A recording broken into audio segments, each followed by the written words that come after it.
The Chippewas, though, may be its defense, led by lineman J.J. Waranga and linebacker Rich Curtis. They're ranked 4th in the nation in total defense and 1st in points allowed per game. We are live in Fresno, California for the first bowl game of the year, the 10th annual California Raisin Bowl, and it's next on Sports Channel.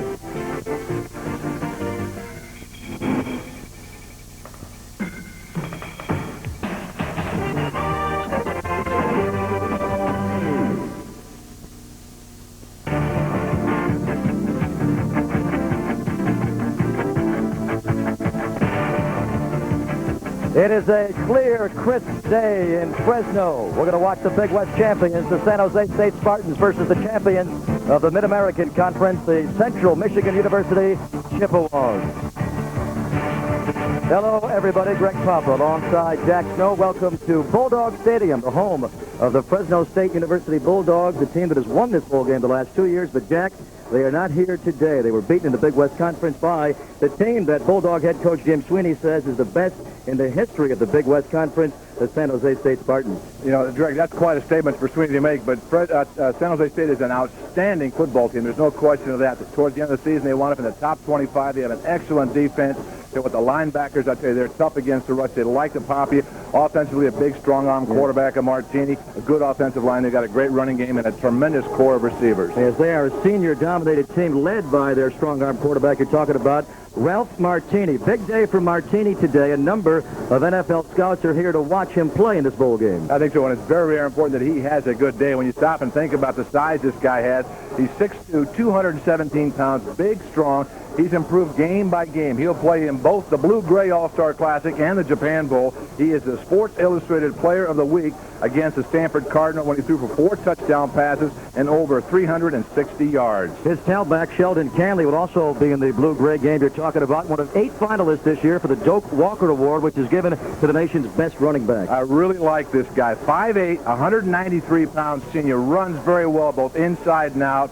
He's an East-West participant. He's also playing the Japan Bowl. Football News and AP, third-team All-American, the only player in NCAA history to have back-to-back 2,000-yard games, seasons, I should say, in consecutive years. The Spartans' big play guy on defense is their great pass-rushing linebacker, Lionel Mayo, co-Big West Defensive Player of the Year this year. Not real tall, only 6 foot tall, but he weighs 236 pounds. He's very, very active inside the tackles.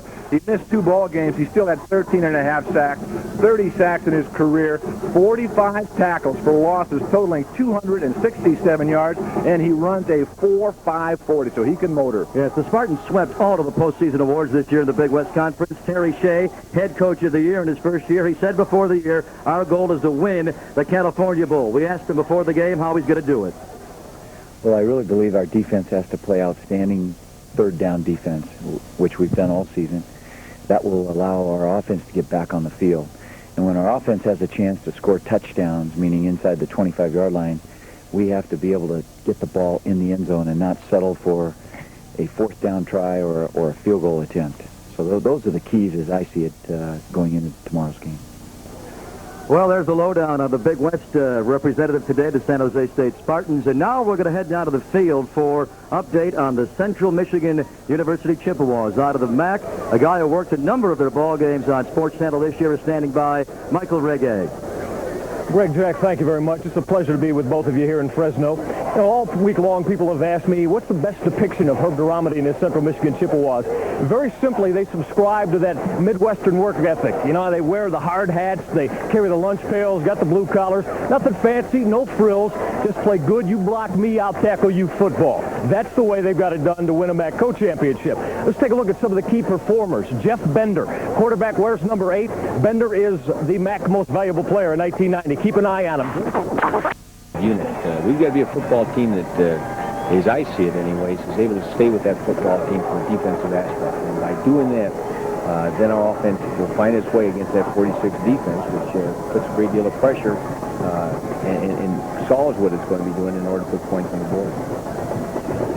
San Jose State will get the football first. They're dropping back deep. The talented Sheldon Canley, number 20, on the top of your screen, and Gabe Smith, a backup wide receiver, number 1, on the bottom of your screen. Dennis Nickel a sophomore who will be doing all of the kicking today. Kicking off, kicking field goals, PATs, and also he will punt.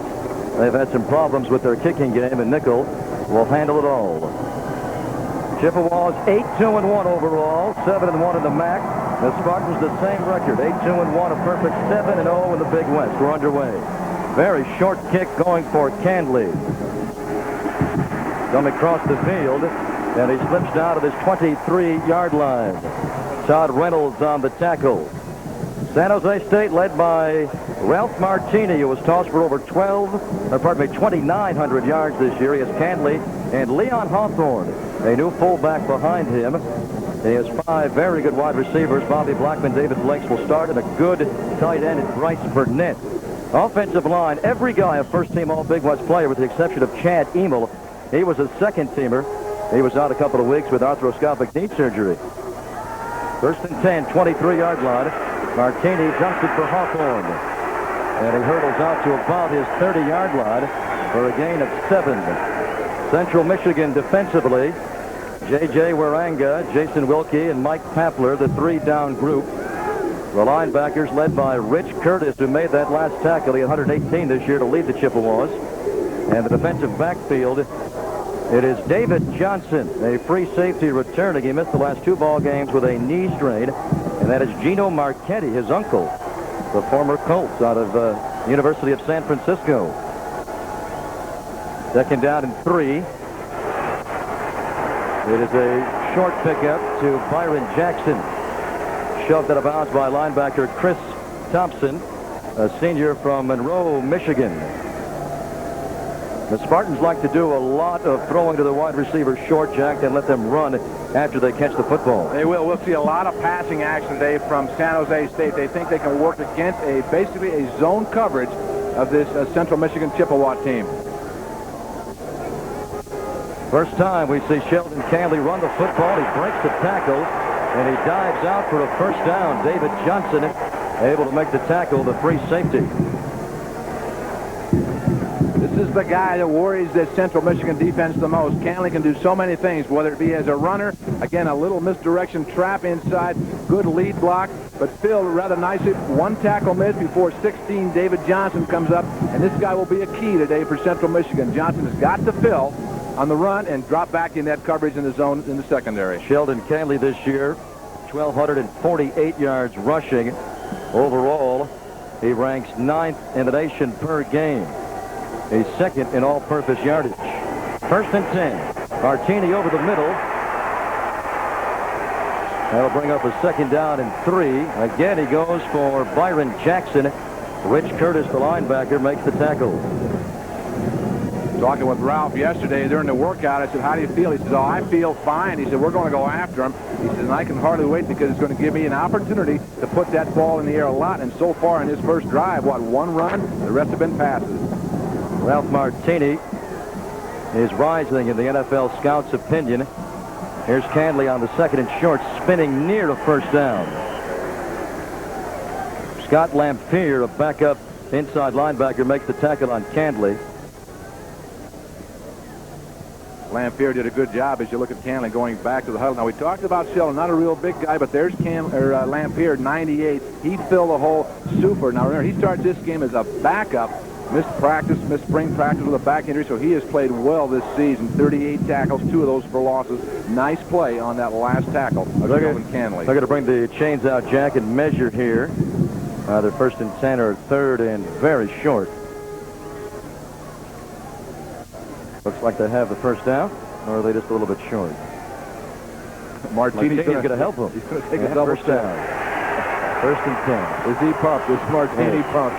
One of the things that we're wondering about today is can Central Michigan match up with the speed? That's one thing Duromedy talked about all week, how fast the Spartans are. He says the fastest team by far we've faced this season. I think so, and he thinks his best team speed, and when you break it down, is probably his defensive unit. But again, they're going to play a lot of zone in that secondary. Sheldon Canley gets very little. Immediately tackled by Mike Papler, the senior left tackle from Dearborn. Greg, this is a drive that San Jose State, they want to establish supremacy, seniority right here. They want to take the ball and shove it down the Chippewas' throat and try and dictate to them. And you look at Coach Shea on the sideline, he realized that how important this initial drive is for San Jose State. 2nd down and 10. Martini, a very good scrambler, will run. And he picks up about 6 yards. Martini is a very tough guy. He transferred from Brigham Young, where he was a tight end. Got 2 touchdown passes here when he first came out. This is a little play-action faking there to hold the linebackers. Now it's a waggle. He wants to go deep, but good coverage by Ken Strong, the left corner. Watch Marchetti come up, the strong safety. Now they go head-to-head. Again, remember now, Ralph Martini, 217 pounds, not afraid to deliver a blow. Now, last time he played at the bowl game, he was with BYU, the '86 Holiday Bowl, and he actually caught a touchdown pass. But his goal was to play quarterback in college, and he left the Cougars and Ty Detmer. 3rd down and 3. That's a first down for David Blake as he steps inside the Chippewa 20-yard line. Rich Curtis, again, the linebacker, makes the tackle. Blake is going to run a little crow route. He's going to operate against James Cooper, who normally plays the strong side. The little zones there. You see number 1, Oscar Ford, let him go by. There's the open seam. Watch 22. He comes in late. He slips, and that allows David Blake to turn after the catch and pick up about 8 additional yards. Good route run by David Blake. David Blake's 4th on the Spartans this year with 27 receptions. 6 guys had 20 or more. 8 guys, 16 or more. They like to spread it around. 1st and 10 from the Chippewa 19-yard line. Martini has time, throwing towards the end zone, and he overthrows his tight end, Bryce Burnett. And Burnett was open for a score there, Jack. He was wide open. Burnett was open because Gino Marchetti came up to take the curl away. Martini threw that ball just a little bit too far over the outstretched arms of Bryce Burnett. I was talking to some NFL scouts this week from the 49ers, and they said flat out the one thing Martini needs to work on is his accuracy. They don't question his arm strength. He just has to make accurate throws. Accurate throws, maybe a little more foot speed would help his chances in the National Football League draft, and a quicker delivery. He winds up sometimes, takes a little bit too long to throw the football. Canley on 2nd and 10, getting very little. Jason Wilkie, the middle guard, with the tackle along with Clarence Rose, one of the linebackers. We get a look at James Cooper, junior, strong side cornerback. 8.9 points a game. That's when you stop and realize, man, that is a tremendous and a terrific stat. You've got to credit an outstanding defense that allows less than 9 points per game to be scored against them. They had 3 shutouts this season. Big play here. 3rd down and 12. First series of the game. Martini over the middle. And Canley fights hard, but he appears to be short. Rich Curtis and Clarence Rose on the tackle, a flag down. Boy, that was a nice route run by that guy right there, Sheldon Canley, and even a greater pass on the part of Martini. Just got that ball right inside of Clarence Rose, the linebacker, who had dropped in pretty good fashion. Oh, that will hurt Central Michigan. That'll give San Jose State a first down. It appeared that Canley was just short. He needed to cross the 10-yard line, Jack, and they spotted it at the 11-yard line. And this will give them a 1st and goal. He was definitely outside. He was about 1.5 yards away. And those penalties, and Central Michigan not a heavily penalized team through the course of the season. Only 64 penalties in, 11 games for 600 yards. So they don't take unnecessary shots at anybody or cost themselves because of penalties. They play pretty consistent defense. No, it is the Spartans that commit all of the penalties. They're well over 100 this year. Yeah, they had 110 for almost 1,000 yards. They give up 86 yards a game in penalties this San Jose State. They got to stay away from that today. Here's the pitch for Sheldon Canley. And he dives in for a touchdown. Nicely done to get around that outside and stay in bounds.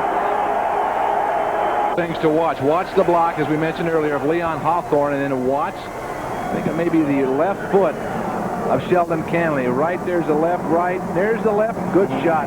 That's not even close. How can the official miss that? And I can guarantee you, when Herb Duramity sees the films of this, he's just going to be irate if he's not irate already.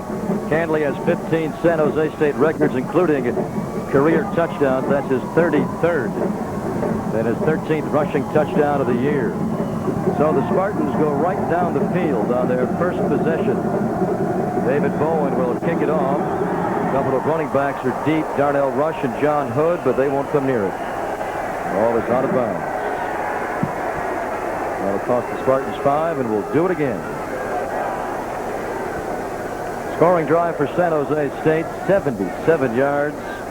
Took almost 5 minutes before Canley scored. There was a good mixture of run and pass, and that is the offense of the San Jose State Spartans. Very well balanced. Exactly, and they use that a lot of the play action too, which allows that tight end and those outside receivers to come up underneath the linebackers. Well executed drive by the Spartans. Drop it back to the 30-yard line.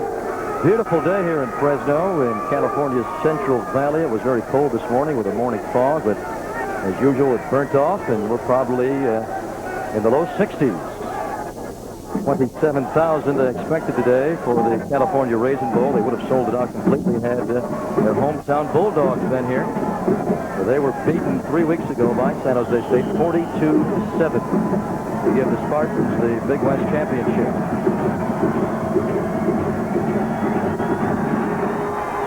Owen this time keeps it inbounds. Here is John Hood. And he is out across his 40-yard line. Quite a story, John Hood. He has twice had severe knee problems, but he very likely could be an NFL player. Here are the Chippewas on offense, led by their junior quarterback, Jeff Bender. Joe Canley, a bruising fullback, and Billy Smith, over 1,000 yards this year. Rob Kench, Ken Ely, the receivers, and Eric Stockford is the tight end. A young, huge offensive line. They average 276 pounds up front. The two tackles are both sophomores, Marty Malcolm and Greg Sherwin. The center is also a sophomore. First and 10 for Jeff Bender from his 40-yard line. And right away, he has a little pitch here. Sweeping around the outside is Leo Griffin, a backup tailback, and he picks up big yardage. So right away, they normally close to the vest. Central Michigan offense opens up. Say what, Griffin does a fine job, because for a moment it looks like he's going to be brought down by Mike Schlauber. Now watch the outside back of 46. He's got contained, but he doesn't have the speed to stay with Leo Griffin.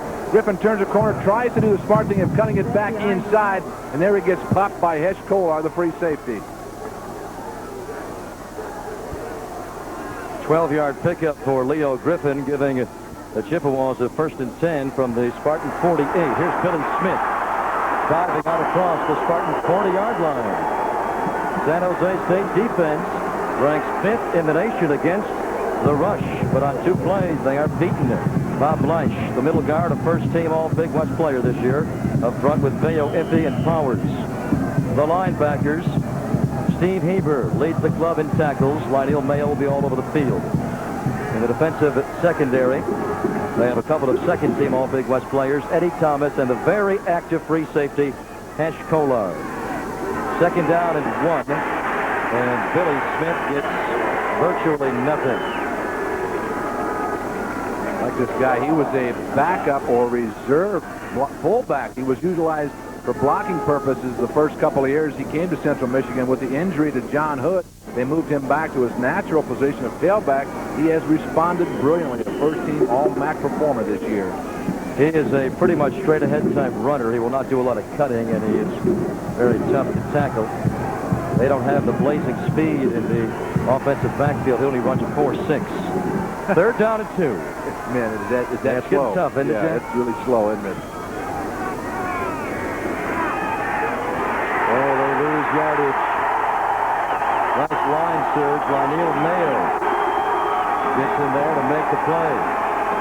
Lionel Mayo, 16.5 sacks, 21 tackles for losses. Here he comes, 62, gets right by the lead block of Joe Canley, gets in there and breaks everything up, makes the tackle. Well played. Again, Anthony Washington, the Rover, also in there, but that guy right there, 62, what an outstanding season he has had. He is probably the best prospect on the field today as far as the National Football League. Great raw talent. So they have to punt. 4th down and 6. After a 2nd down and 1, here is Dennis Nichols. Hesh Kolar is back. He fumbles the ball, but he dodged back on it at his 13-yard line.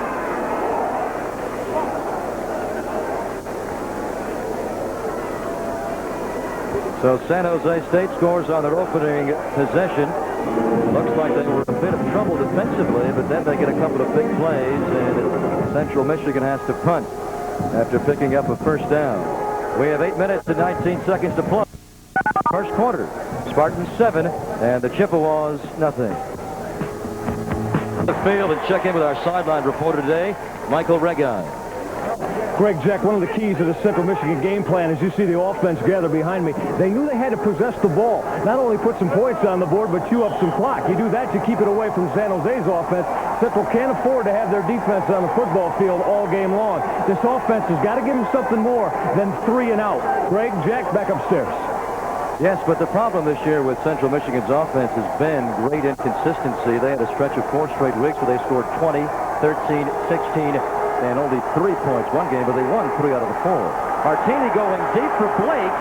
It is caught out there. Sensational catch by the junior David Blake.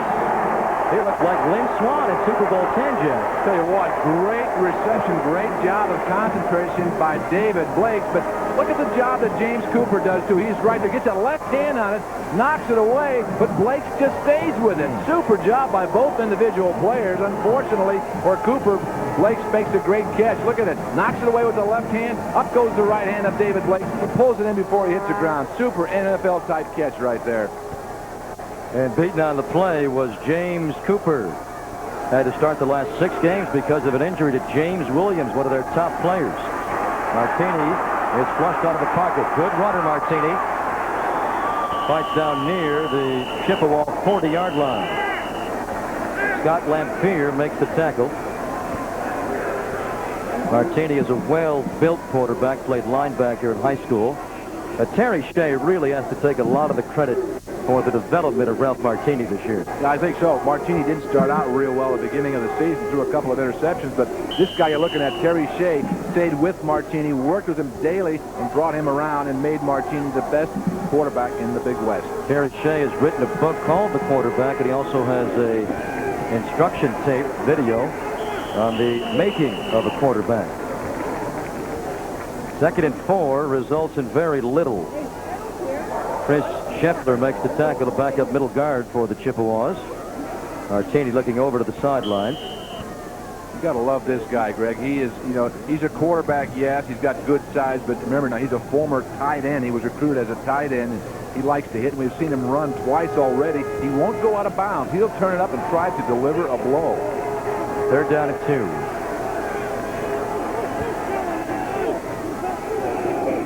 Play action to Canley. It is caught for a first down by Maceo Barbosa. Fullback. James Cooper makes the tackle. Barbosa is their pass-catching fullback. Now watch what the play-action fake does to the linebacker. You're going to see Barbosa wide open. Right there's a little play-action. That brings the outside linebacker on the left side in. Now look at Barbosa. That is the outside backer's man. Maybe Chris Thompson and 22, James Cooper's got to come up and prevent some further yardage by Maceo Barbosa. But good play action by Martini right there. 6 of 8 already. 90 yards. We still have over 5 minutes left in the first quarter. 1st and 10. Runs Canley on 1st and 10. He is stuck hard by Clarence Rose. Rose, the inside linebacker, to junior. Finished 2nd on the Chippewas in tackles behind Curtis with a total of 87 this year. They are very good against the run. Led the MAC, finished 9th in the nation. And San Jose State has a very good rushing attack, over 173 yards a game. That is going to be a big battle. 5:03 and rolling to play in the first quarter. 7-0 San Jose State over the middle. It is caught by Barbosa. And he's down inside the Chippewa 15-yard line. Ken Strong makes the hit, but the second big play out of the backfield made by Barbosa. Watch the fake toss over here to the side, and then again, that'll bring the linebacker up 1 step, and you saw 3 Marchetti come up. He sees that pitch, that fake pitch, he comes up, and Barbosa just goes right into the area that's vacated by Marchetti. Ken Strong finally comes in and makes the tackle. 2 big plays by Barbosa back to back. That was an 18-yard pickup. Earlier this year, Barbosa caught a 72-yard touchdown pass against Stanford. They beat the Cardinals this year, San Jose State, 29-23. Here's a reverse to Walter Brooks Jr., which is spilled down by Mike Nettie, a left tackle that was known for his pass rush. He gets in here and makes a big play. Nettie does a good job. He was moved to nose guard in spring and back to defensive end this fall. And you'll see Ralph Martini, the quarterback, try and block Nettie. Watch 95 right there. He's taken down, but he gets a hand out and trips up the wide receiver coming back on the reverse. Well played by Mike Nettie. Again, this will be a good shot. If you're in the ballgame, this is what it looks like. Pitch, handoff to the outside wide receiver, Walter Brooks Jr. There's Nettie. Super play by Mike Nettie. He's only a sophomore. Lost 11 yards on that play. Ball is a bit low, trying for Bobby Blackman, the slot receiver and the Spartans' top receiver this year with a total of 39. And the ball was a little low by Martini. He knows that. He had Blackman open on the curl route. The one thing that Bobby Blackman could have done was gone down to both knees to try and scoop it. But again, the ball, not a good pass on the part of Martini. So now it is a 3rd down and 21.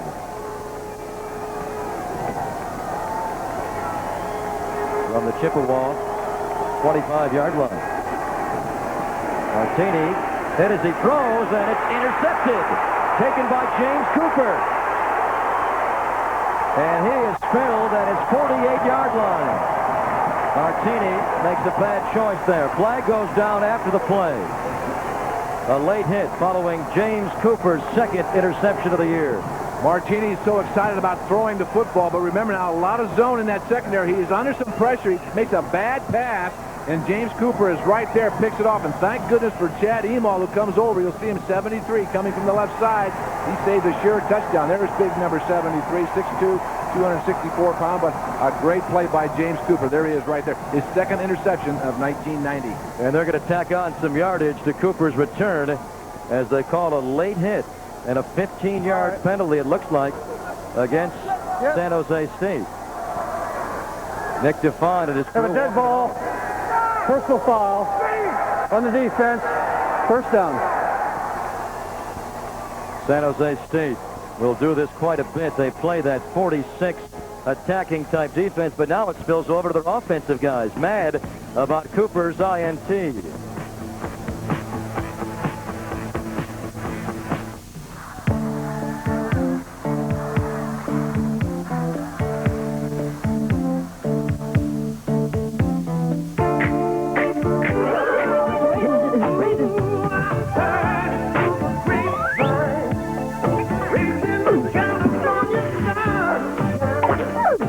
California raisins from the California vineyards. Don't you know I heard it through the grapevine? Sounds great, doesn't it?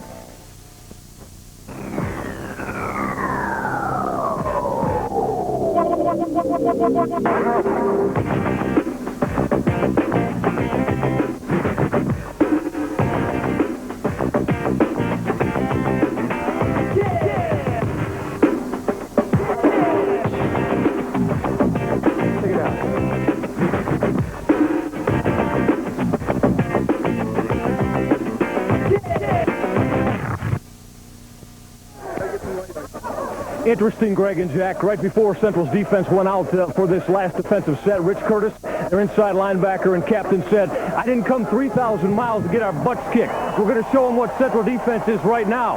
Facing a 14-0 deficit, I'd say James Cooper's interception played very, very big. Fellas, back to you. Oh, he's getting into the football game. He says his favorite athlete is Mike Singletary. Little Mike Singletary type mentality there. That's right, but a big play on the part of Cooper. Nice interception and a good job by the defense of Central Michigan. 1st and 10 for the Chippewas at the Spartan 38-yard line. Audible.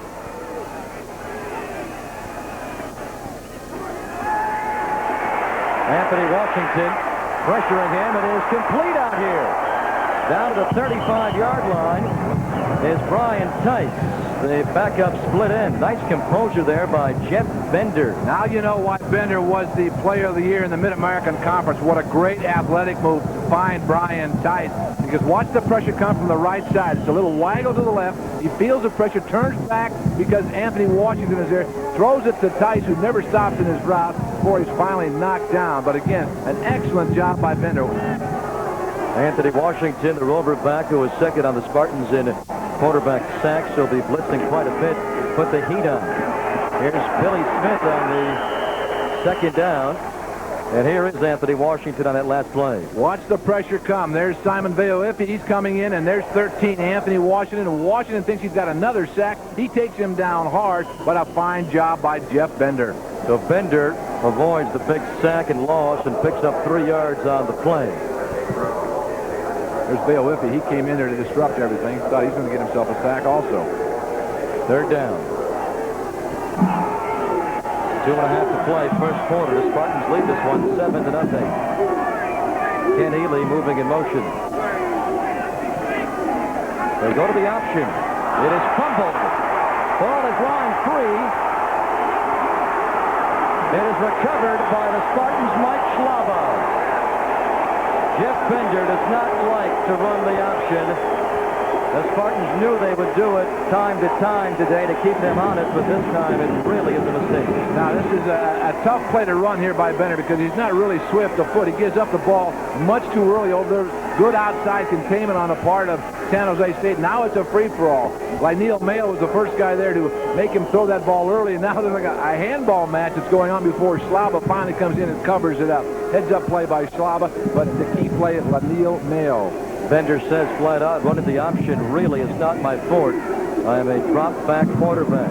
Here's Canley diving out across the 50-yard line. So we are seeing the Chippewas going to not gadget plays, but a couple of them here and there, trying to combat the Spartans. The offensive line and the lead back is a good job. Look at that huge hole. A nice job, too, by the offensive line for San Jose State, wrapping up the down defensive lines and getting into the linebackers. And that's the key for the Central Michigan Chippewas. Don't let those linemen tie up our linebackers. They do that, we're going to be in trouble, and that guy right there is going to have a field day. Now Martini runs the option. May have been a busted play there. 2nd and 1. He does pick up the first down. Mike Nettie, left tackle, number 95, makes the stop. Herb Duramity on the first play today called a reverse. There he goes on an option, 3rd down and 3. He gets a feeling he is not confident his line can blow San Jose State back. Now, you brought it up there. Their offensive line outweighs the San Jose State Spartans defensive line by 20 pounds a man. But the question is, are they as agile and nifty? Like Sheldon Canley is. Exactly. Now the 1st and 10, Canley, 40-yard line. Canley is a very good pass receiver. He's a double threat guy, Sheldon Canley. Rushed for 1,248, caught 31 passes for 386 yards and 2 TDs. So he's a well-rounded back. Again, not afraid to run up inside. Low, stocky, 5'8", 193. Good, quick feet. Pro scouts say he could be as high as a round 4 pick. 2nd down and 6. Flag goes down. We're going to have a holding call, I think, one of the offensive linemen for San Jose State. Terry Shea has had to live with this all year long.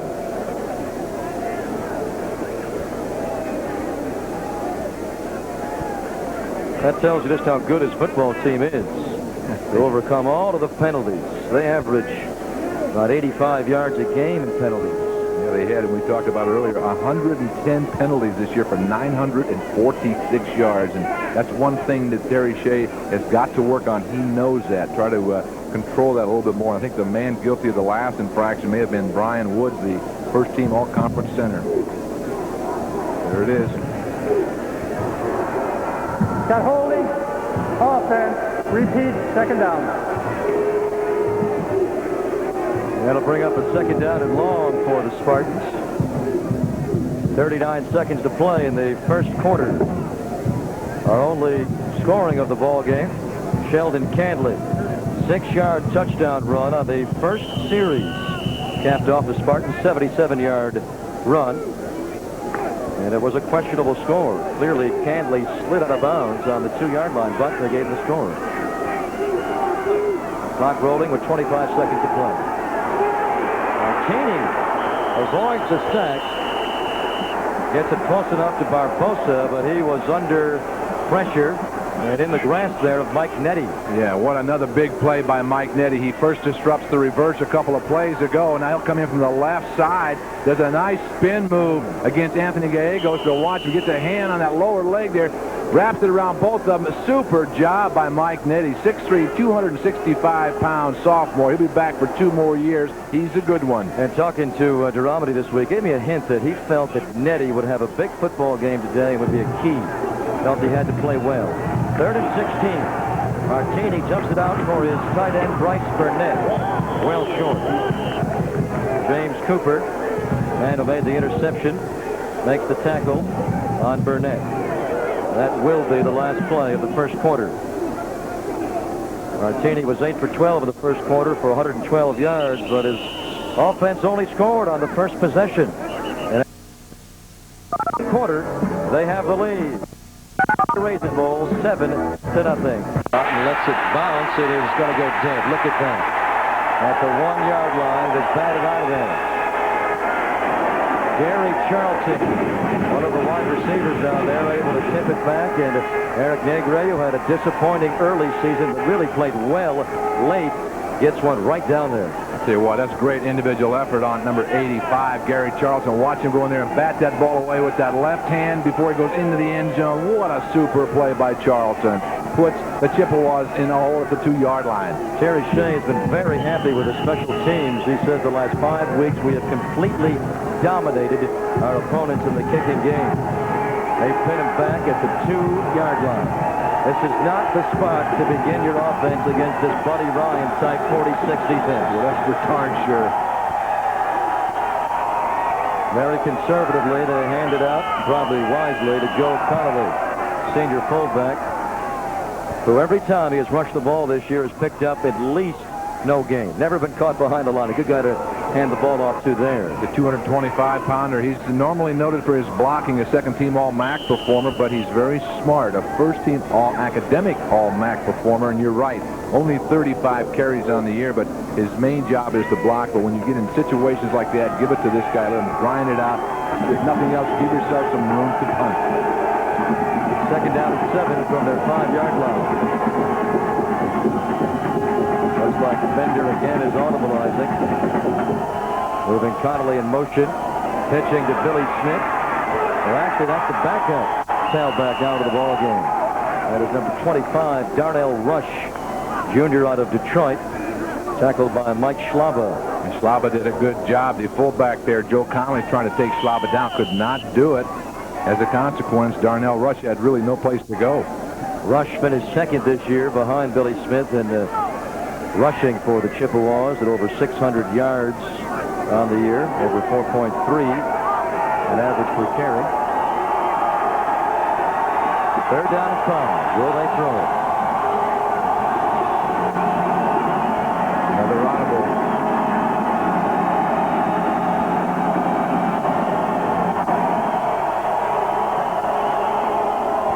He hands off to Billy Smith. Immediately hit by Charles Burnham. Back up inside linebacker. So the Spartans will get very good field position after holding the Chippewas there. First quarter numbers, 157 total yards to 10. Central Michigan is doing nothing offensively. We can't get it going against a very, very good and a very active San Jose State defense. 2nd punt of the game for Dennis Nichols. Averaged 38.5 this year. 71 punts, a school record. Ash Kolar is waiting. Kolar steps up. Kolar inside the 30, and he dives down at the 23-yard line. Douglas Adler, the backup linebacker, makes the tackle. But that's what the punt of Eric Negre and the Spartans' great defense accomplishes. A great block on that last play by Bob Bleish. He just tattooed Tony Mitchell. It looked like Mitchell was going to make the tackle, but good job by Bleish. 31-yard punt, 15-yard return. Gives the ball to the Spartans on the Chippewa 23-yard line.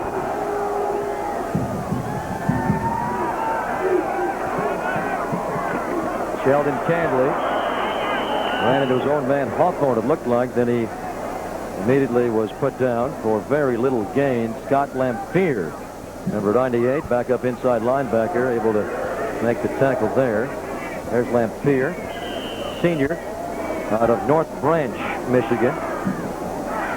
And he's played very well. Again, not projected to start today, but he has come in and played exceptionally well for the Chippewas.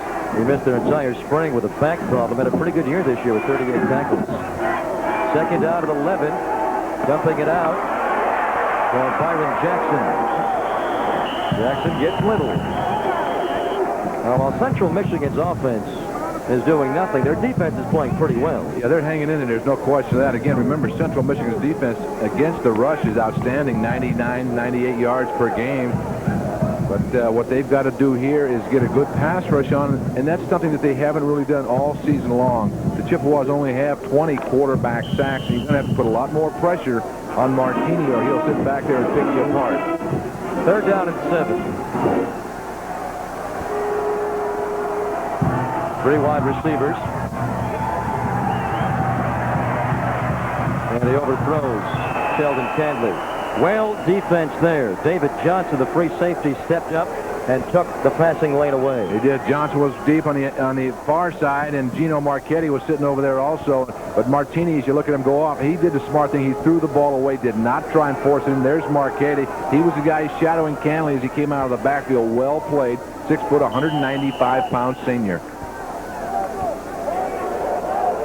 So they hold on the third down, and on the 4th and 7, Spartans will try a field goal. This will be a 37-yard attempt by David Bowen, who this year is 4 for 4, and his longest field goal was only 32 yards. He came in late as their first-string kicker, wound up losing his job early in the year. This is very makeable for David Bowen. He's 2 of 2 from the 30 to the 39, so he's in decent shape. Problem is, it's on the left hash mark. Right-footed soccer-style kicker has to push it. Don't hook it, but don't push it too much.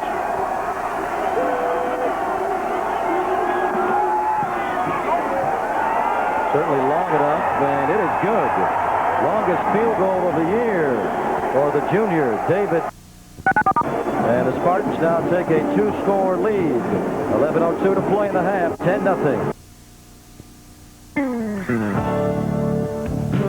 A different kind of place. Guy Holleran's A Squared Restaurant and Bar. Great food and drink in a fun, casual, sport-filled atmosphere. Featuring rotisserie chicken and ribs, hearth-bread pizza, sizzling fajitas, plus all your favorite beverages served frosted and cold. Guy Holleran, your host, an American sports legend, will be looking for you to join him at the new Ann Arbor Region Hotel on Plymouth Road off US 23. Guy Holleran's, a different kind of place.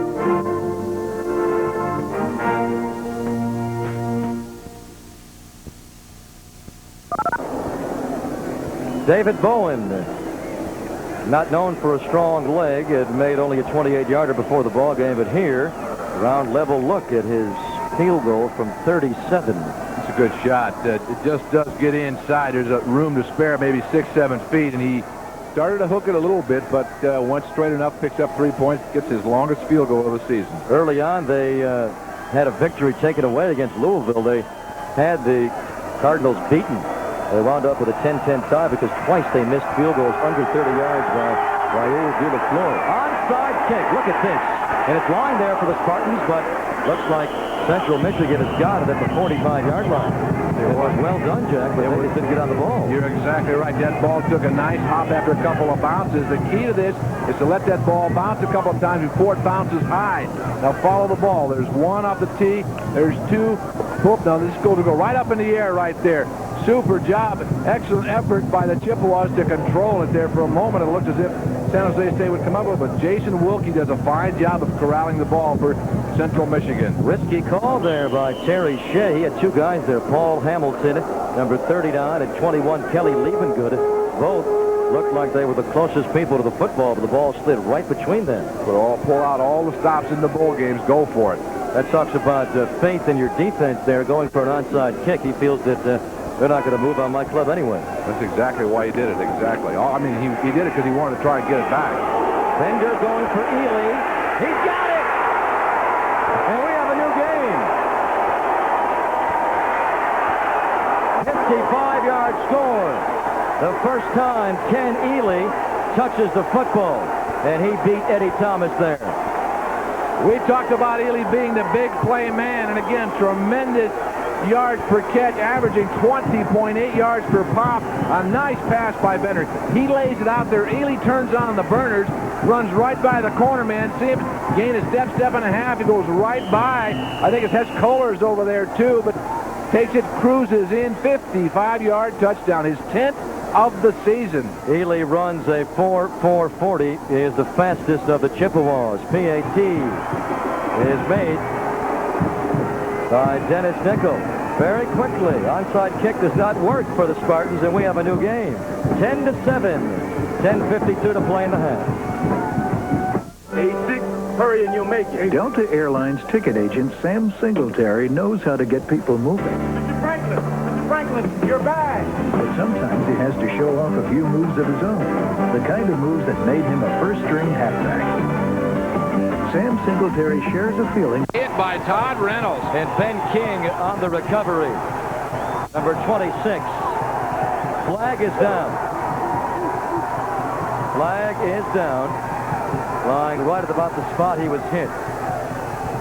Man, was that a pop on Sheldon Canley. There's Ben King, the one who recovered the ball. Todd Reynolds, I believe, is the guy that really popped Canley and just separated him from the football. We're having a conference with the officials, a mixture of MAC officials and Big West officials. Referee is out of the Mid-American Conference, Nick Define. Let's take one more look at this tremendous pop on Sheldon Canley. Look for, I believe it's 37 to come from the left side. He'll put that helmet right on that ball. Bang, right there. Wow, what a shot. Canley misses the brunt of the hit, but then watch for 26, Ben King, to come in and lay on it. Excellent job. That was junior linebacker Todd Reynolds. Watch 3-7. Watch 3-7 come from the right side. Canley knows he's going to take a hit. He just spears that ball right away from him. And the thing is, he spun the wrong way, Jack. The hit was right at the point where he was holding the football. Right on the ball. Exactly right. We're going to set the chains, make it first down and 25. And then we have a dead ball foul on San Jose, and we'll penalize the 15 yards. San Jose State will be penalized here. Dennis Nickel, the kicker. Well, he was a happy man after this play.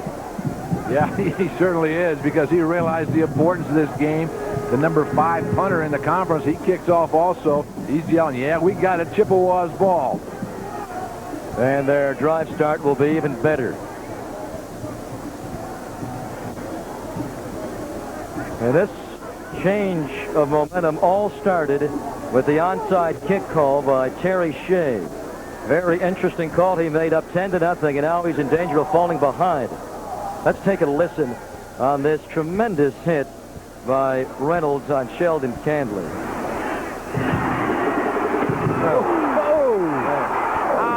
I don't even want to hear that again. No, that hurt my head. I'll tell you what. One of the most ferocious hits you'll ever see. And again, it was right at the point where the football was in his arms. That ball went backwards 15 yards. If Canley has the ball in his left hand, he suffers a busted rib or two.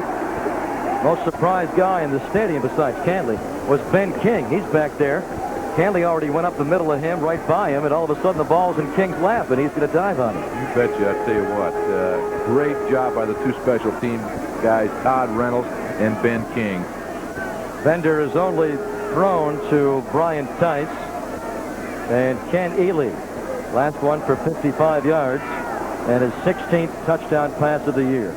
Now his club will take over at the Spartan 15-yard line.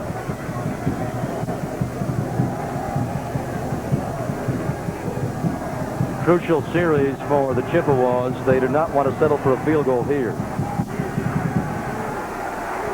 Backs going to the eye. Canley and Billy Smith.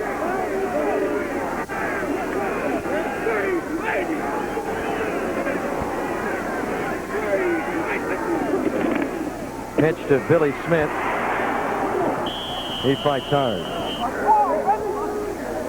Looks like it's going to be difficult for the Chippewas to run the football today.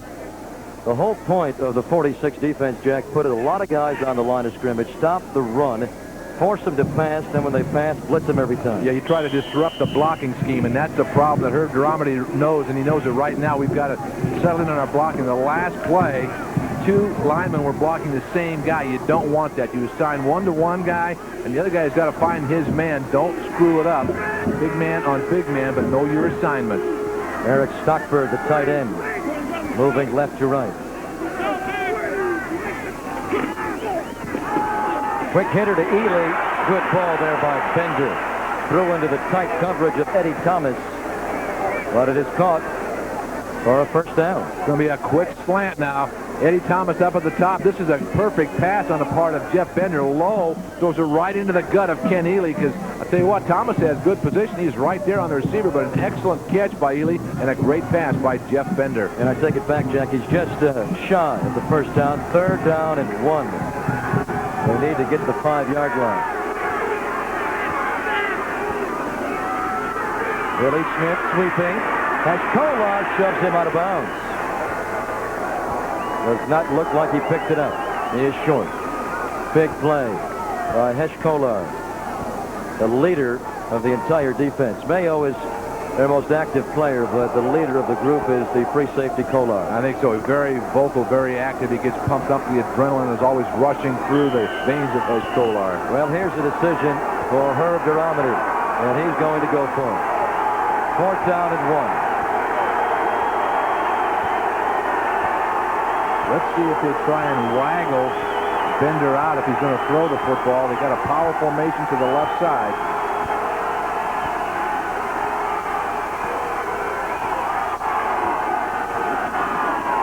Billy Smith sweeping.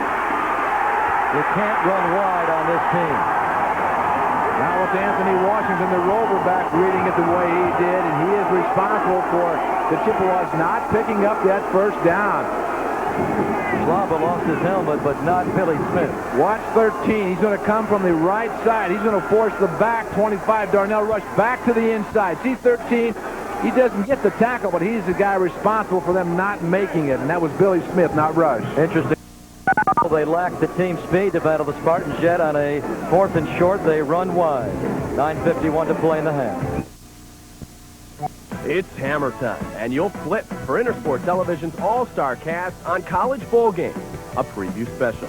Lou Holtz of Powerhouse Notre Dame, Don James of Rose Bowl-bound Washington, and John Makovic of nationally ranked Illinois, all together to preview the New Year's Day matchup. Plus, we'll have a special story on a deaf player who has definitely silenced his critics. Who will emerge as number 1? Find out first on College Bowl Game, a preview special. It's RCA's Sports Blunder Video Contest. Your chance to have your funniest home sports videos shown on TV and win valuable prizes. Each month, we'll give away a 20-inch RCA Color TV, 2 tickets to a pro or college sporting event, and a great sports premium gift. Each month's first prize winner will compete for an RCA home theater. Send your funny homemade sports video to RCA Sports Blunder Video Contest. P.O. Box 555, Emerson, New Jersey, 07630. Entry should be no longer than 5 minutes and on VHS tape only. Contest ends June 28, 1991. Spartans are 4th in the nation in rushing defense. And on the 4th down and goal, the Chippewas elect to run and run wide on Terry Shea's group. Now, the Chippewas come in with a very balanced offensive attack. 2,113 yards rushing this year, 2,112 passing, as Canley picks up a couple. But it appears the way to beat San Jose State today is by throwing the football to Ely. Yeah, I think so, or to anybody that can catch it out there. And again, the Chippewas have some good outside receivers, no question. We've seen what Ely can do, but also Bob Kinch is a good receiver. Brian Tice has already made 1 catch. And through the course of this game, Greg, it may be very important for Eric Stockford, the tight end for the Chippewas, and also Bryce Burnett, the tight end for the San Jose State Spartans, to play a key role in the outcome of the game. Canley picked up 2 on first down. Canley not having a big game. He's been held in check. He's 23 yards so far. Ball is caught out there by David Blake for a first down. Ken Strong makes the tackle on Blake's. Blake's made a tremendous reception earlier in the game for San Jose State. Leaping. Ball was deflected by Strong, and it was Blakes who came down with it. Good route, too, run by David Blake. A curl route comes back to the ball and makes the catch for San Jose State. First and 10 from their 20-yard line. Blake's moving in motion. Sheldon Canley gains 4 yards. What San Jose State does not want to do now, they don't want to try and get too cute. Just try and overpower the opponent, run the ball at them, a good mix of pass and little play action, which we saw in the very first drive in the first quarter, and that's why they were successful. Don't try to get it all back in one big lump sum, one big game. Just peck away at them and try and let Canley explode. Second down and 7. Bobby Blackman in motion. Sheldon Canley on the draw. Fighting close to a first down. We'll see where they mark him. Clarence Rose, linebacker, on the tackle. So far, it looks like what Terry Shea has decided to do with this possession. Remember now, they started on their own 7-yard line, so let's become a little more conservative this possession, and let's see if we can't give the ball to Canley, throw for some possession-type passes, and try and pop the big one, but let's don't necessarily go for the big one. Canley got just enough for the first down. Canley throughout the season has been known as a late-game type runner. As he gets more carries, he gets more effective. Yeah, we've seen him a couple of times. When you think he is the most tired, that's when he pops it the longest. First and 10. Little dump pass for Walter Brooks Jr. Flag goes down.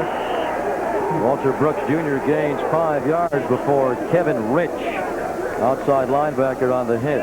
We may have a penalty against Leon Hawthorne. He comes out in that screen and he nails Gino Marchetti, and they may have called a block before the catch was made. Let's see. Well, Nick will define the penalty here for us. Going to be a clip. Now we'll drop them back and negate the 5-yard pickup for Walter Brooks Jr.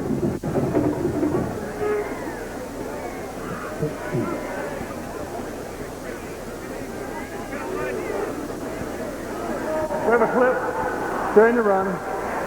First down. Try and keep an eye on number 5, Ken Strong. He is the guy that gets knocked down. Right point. They're right there. They call it on Walter Brooks Jr. They want a near miss, but again, pretty close. Yeah, pretty close. Official right there. That'll bring up a first and 25 back on the Spartan 15-yard line. 3 wide receivers, movement on the line. Pat Hines, left tackle. A little premature. Yeah, Hines wanting to get off. The ball was going to be snapped on sound, and sometimes when the offensive linemen, they sit there, they may hear one of the defensive guys calling out an adjustment, and they hear voice noise, and they jump. Hines, a first-team All Big West lineman this year. First down. Well, they're gradually working their way back to where they began this drive on the 7-yard line. First down and 30. Well, they've got 4 downs to pick it up, though, or 3.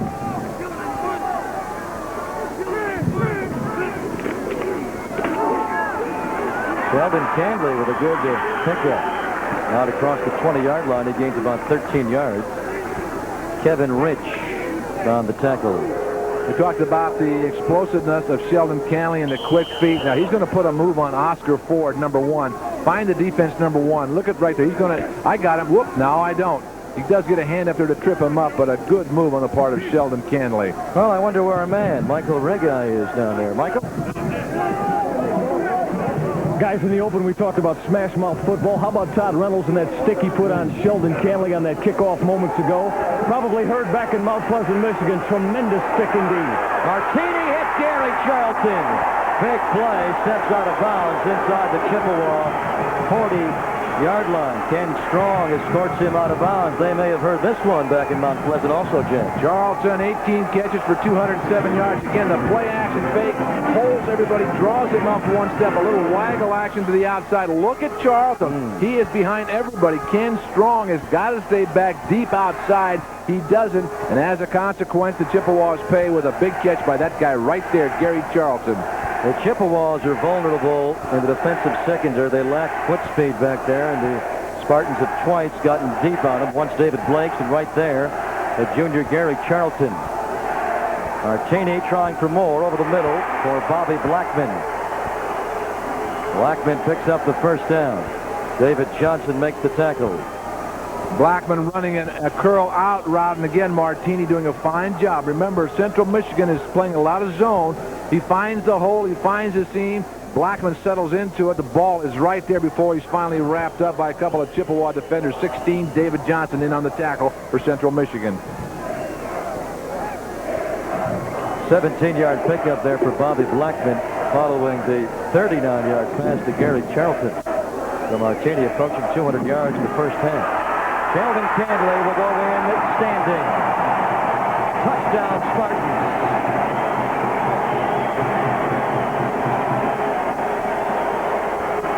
Canley reads the blocking so well, and what a fine job by his lead blocker in the offensive line for the Spartans. Again, a huge hole off to that right side. Canley reads it, just bounces up. Takes it in from 22 yards out. Canley's second touchdown of the day, and this one, no doubt about it. Did not step out of bounds. No, I don't think so. Had he stepped out of bounds, it would have been Terry Shader could have probably broke his neck. That gives the Spartans a 16-7 lead. David Bowen for the PAT.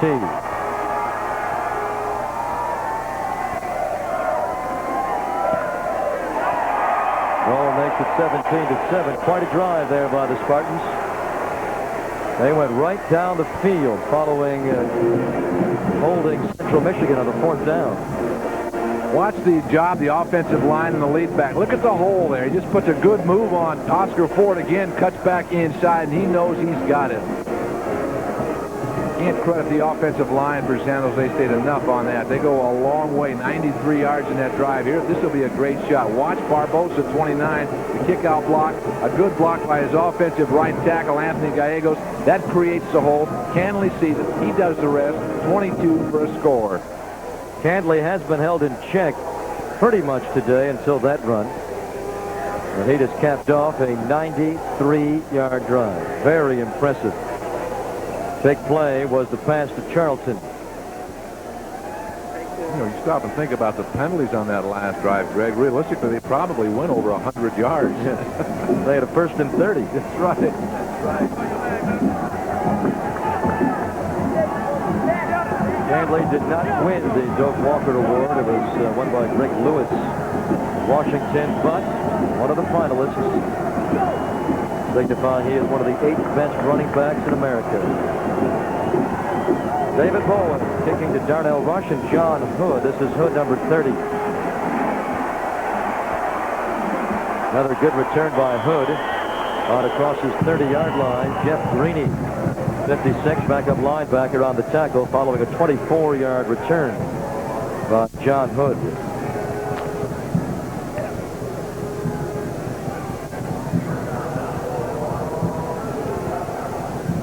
See it kind of getting out of hand. They've got to do something right now, his offense. They've got to move down the field. If nothing else, get a field goal, but they've got to come away with something before the half comes around. Herb Duramity has been on the CMU coaching staff since 1967. Defensive coordinator in 69, named head coach in 1978. He's never had a losing season. Bender for Ely, had Ely open.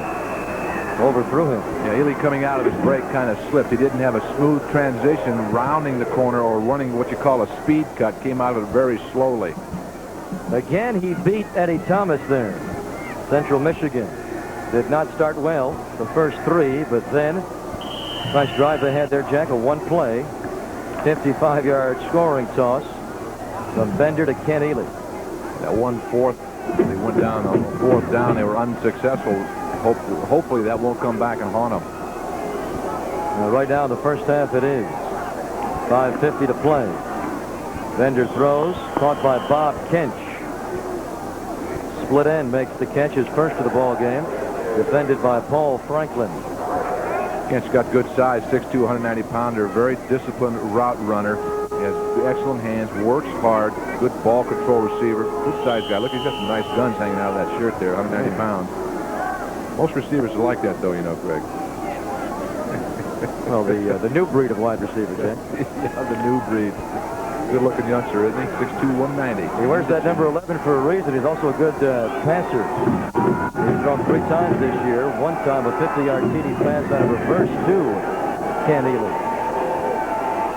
Third down and 5. Another long count. Audibilizing Bender. And getting very little and not enough is John Hood. Mike Powers. Powers, you bet. A fine play coming in submarine. He gets right there up underneath the running back and trips him up. Well played by Mike Powers, the senior defensive end. 6'2", 247 pounds out of Cupertino, California. First time the Chippewas running out of the backfield, John Hood, 87. He rushed for over 1,100 yards as a sophomore, then 2 very severe knee injuries, but he battled back after the most recent one to join this club late in his senior year, and the scouts still like him. He could possibly be a pro. Dennis Nickel, short kick. Hush Kolar stepping up and fights his way out to his 40-yard line.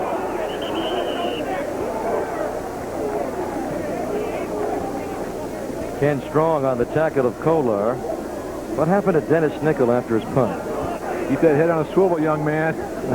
Like Slava doesn't really hit him. He just kind of comes over and pushes him. But I'll tell you what, the next time Nickel is going down the field, that head will be on a swivel. He'll look left and he'll look right. He won't be looking straight down the field. Only a 29-yard punt by Nickel, 6-yard return. There's Slava. I got a free shot. I'm going to take it right here. I'm going to give me one of these guys. They call them pseudo-athletes. They're punters or kickers.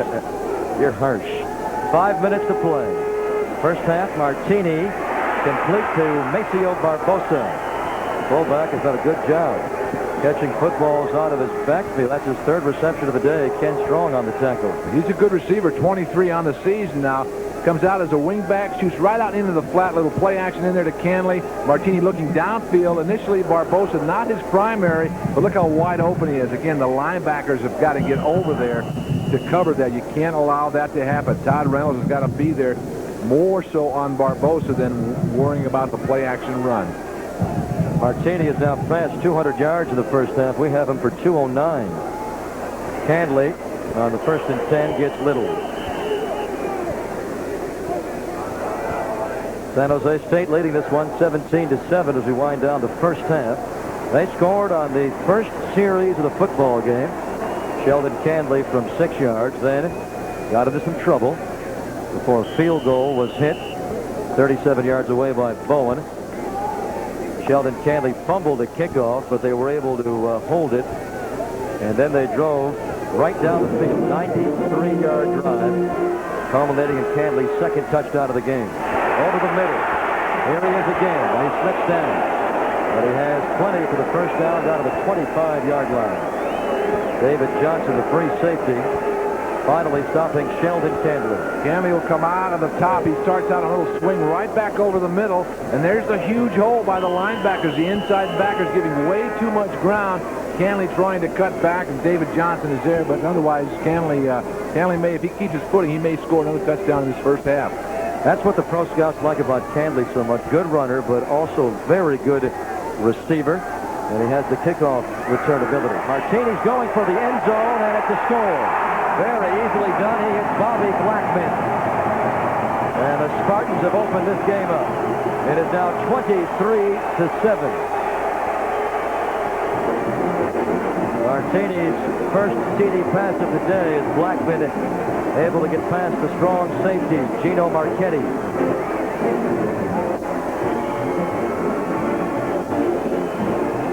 So Terry Shea, the former offensive coordinator of San Jose State in the middle 80s, he won a California Raisin Bowl in '86, returns, and so far it's going very well.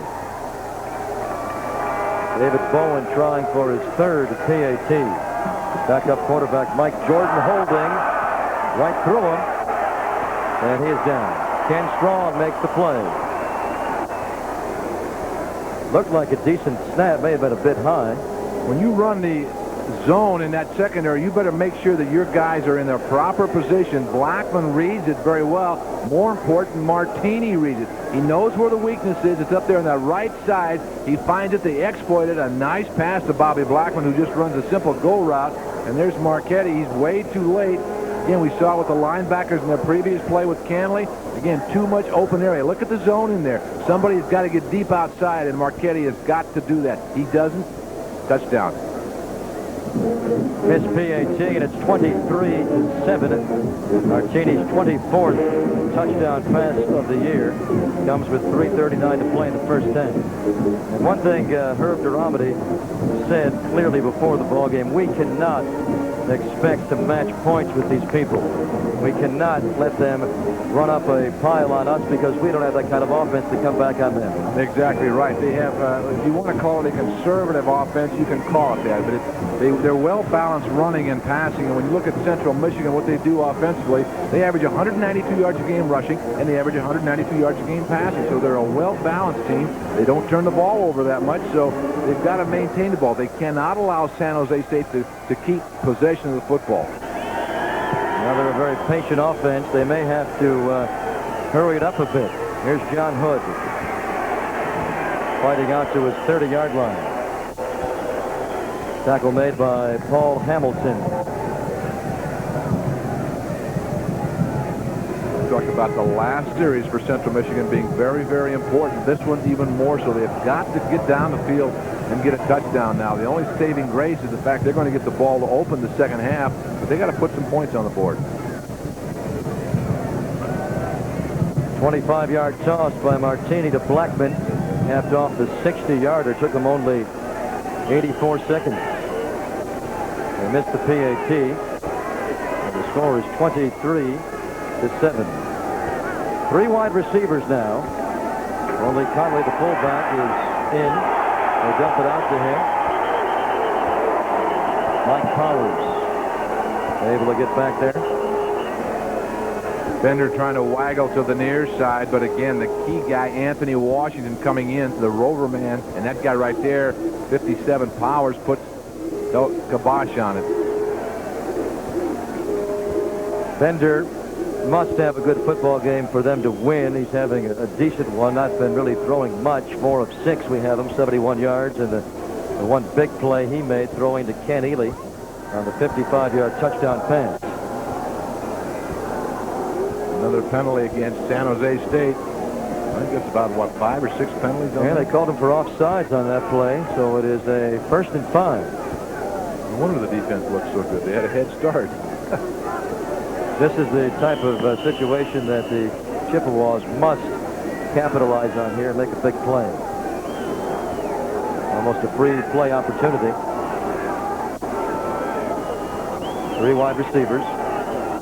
2 backs, no tight end. They hand it off. Billy Smith finally some opening, but he slips down. Just short of his 45-yard line, Eddie Thomas is there to stop him. Billy Smith gets outside in fine fashion, but again, the grass cut very, very tight to watch him. He's going to go up in there, bounces to the outside. Now he's got a feeling like I can go. Switches hands with the ball, cuts back inside, and then I'll tell you what, then he goes down. And the 26 right there, Eddie Thomas. There's Laniel Mail right there. He does a good job of taking on the block, forcing it back inside, but he gets no help. There's nobody else there for San Jose State. Smith only 21 yards today on 8 carries. Bender rolling, pressured, and it is intercepted by Anthony Washington. He took that football away. And Bob Kinch, the wide receiver on the play, is going wild. Let's see if there's any contact before the ball gets there. Now, again, to me, not a good choice on the part of Jeff Bender. He's going to throw into a little bit of coverage from the backside. Is Laniel Mail again, putting some pressure on, and some comes right up the gut. But that's a little difficult to try to get that ball in there to Kinch. Let's watch it again now. You be the judge. Here comes 48. That's Steve Heber up the gut. Let's see if there's any contact made right there. so far. There's a little bit, but you got to remember now that 13, Anthony Washington is going for the football. He is entitled to that. And he got it. Yes, he did get it. Hence just frustrated. Martini on the roll.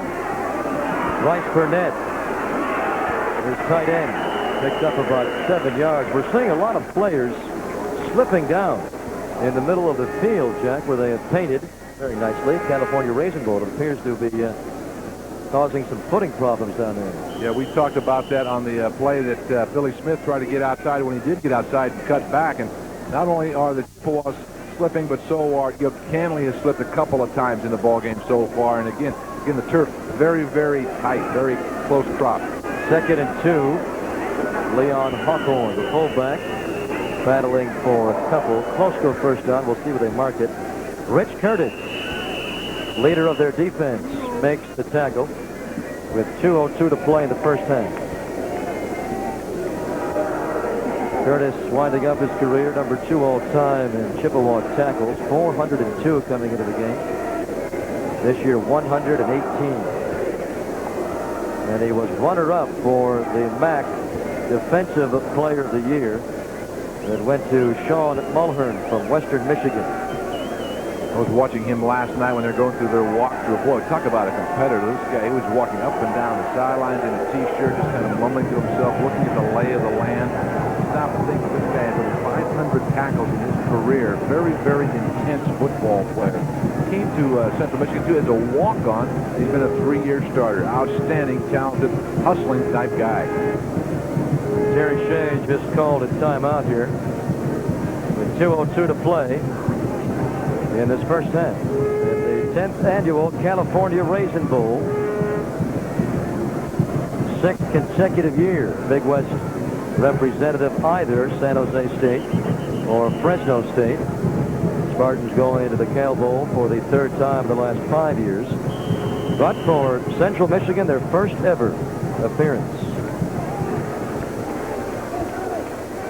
They were close 4 times. They finished within 1 game of the title in the 80s, but last time they won was 1980. They're down at 1. He's throwing, and he has a man wide open. Bryce Burnett spinning inside the 15-yard line. That's a backbreaker for the Chippewas. Yeah, Bryce Burnett does a good job because he gets right in behind Rich Curtis. Curtis is assigned to take that tight end on an inside release. You look at Burnett with 23 catches for 451 yards coming into this ball game. Does a nice job. Again, Martini right on the money. Reads it very well. Watch the lead passes. It scoots right by Rich Curtis, 38. There again is the hole, and the big tight end, Bryce Burnett, makes the big catch. Pitch for Sheldon Canley, who's already scored 2 touchdowns. He is hit hard by Reynolds. There's Reynolds again. Todd Reynolds, who destroyed Canley on that kickoff return and was able to cause a fumble. That was the big play of the game. It really turned it around. It was 10-7 at the time. Gave the Chippewas the ball at the 15-yard line of the Spartans, but they were not able to get it done. On a 4th down and 1, they ran wide with Billy Smith, and he was tackled by Anthony Washington, and the Chippewas have not been able to hang in since. Mix-up on the handoff. Martini does get it to Leon Hawthorne. And again, Todd Reynolds makes the tackle. Clock is winding down. 56 seconds to play. And a timeout has been called here by the Spartans. I think they need some more colors in that sign we just saw. Wow. Martini over to talk to Terry Shea. San Jose State, this is their non-conference results this year. They tied Louisville. And they're going to the Fiesta Bowl, number 16 of the nation. They lost at Washington, a game they almost won, 2017. Of course, the Huskies going to the Rose Bowl. They lost to California. California going to the Copper Bowl, and they beat Stanford. Big game for Martini that day. Beat them 29-23. And you look, Greg, at that loss to California, 34-35. They went for a 2-point conversion. Had they go for the tie, they'd be 1 less loss. But Terry Shea wanted the victory against one of the bigger opponents, knowing that that opponent was going to a bowl game. The point is, they're 4 points away from being unbeaten. That's right. They're a good football team. Terry Shea says, I'd love to play Louisville. I'm sure he would. He's a bit upset about the Cardinals going to the Fiesta Bowl and getting all of their money for that ball game. He feels his team is better. Yeah, and he's got good reason to feel that way. Spartans come in ranked number 25 by UPI today. Canley has the ball batted down on the 3rd down and 3 by Scott Lampier. Big play by the inside linebacker. That would have been a tough pass for Martini, trying to hit one of his wide receivers. I think it was Bobby Blackman coming on a quick slant, but a good job inside by the backers, in particular Scott Lampier. So they stall out. They'll try for the second field goal of the day by David Bowen. And it's a big one. He's able to make it. It'll give them a 26-7 lead. Right now, the Chippewas are within 23-7. 25-yard field goal.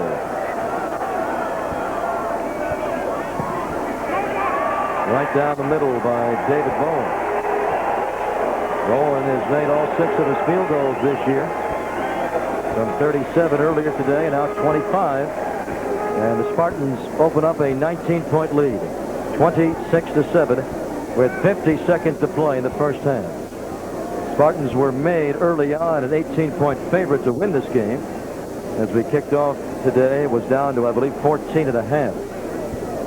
But that usually is the story heading into the game. The Mid-American Conference team never gets the respect like the Big West representative, usually San Jose State and Fresno State. But the MAC has done very well in this ball game. They've had a couple of upsets. In fact, San Jose State and the California Raisin Bowl coming into play today, only 1-2. Yeah, you know, Central Michigan's a good football team, and again, they're not a flashy football team. They don't make a lot of things happen very quickly, although we did see Ely with a nice catch for a 55-yard touchdown pass earlier, but they're solid.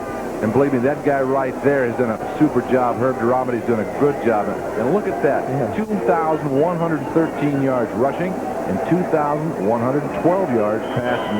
You can't get any more balance than that. Well, you can't. One more yard. Yeah, I'm sorry, one more yard. Way off. Lost my head. Sorry, Greg.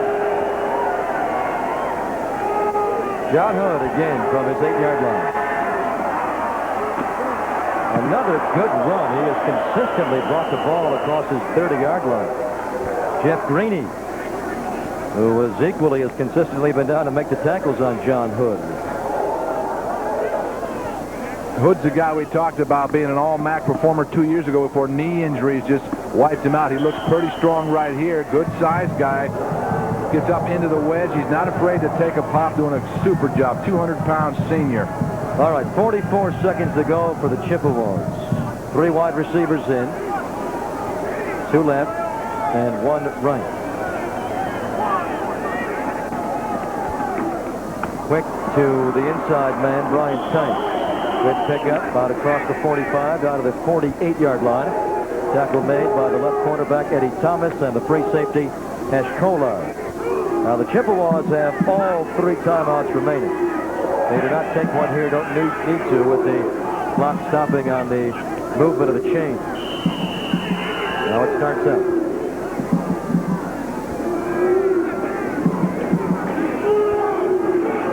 Billy Smith gets outside and goes across the Spartans' 40-yard line. They may want to call a timeout here. I think so. I would hope so.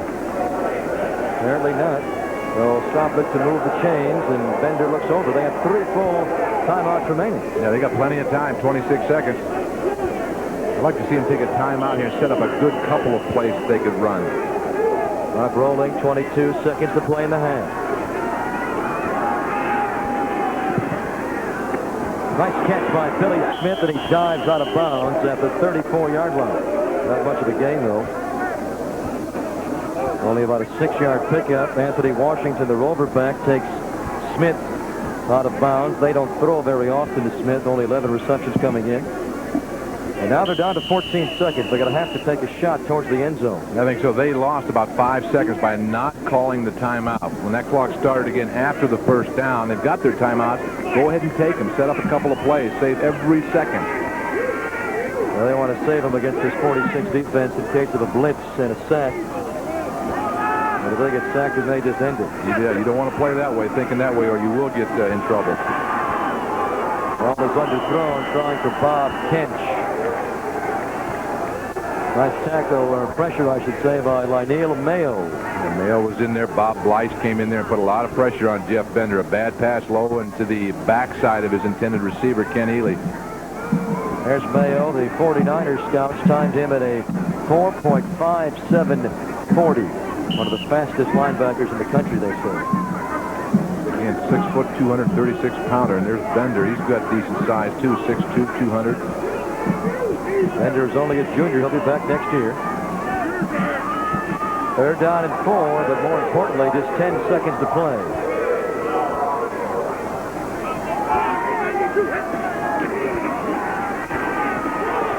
Going behind Bob Kench again, a mix-up on the pattern there. That's exactly what it was. Kench ran it out and up, and Bender threw on the out move right there. Dramedy looks like he's talking to his kicker, Nickel. He's going for a field goal here. Yeah, 6 seconds to go. Yeah. 51-yard field goal. Obviously, he was running those patterns with the intention of getting it to about the 25-yard line, then trying a 40-yard field goal. Dramedy told me this week he is comfortable with Nickel from up to 50 yards. Well, this is 50 and a half.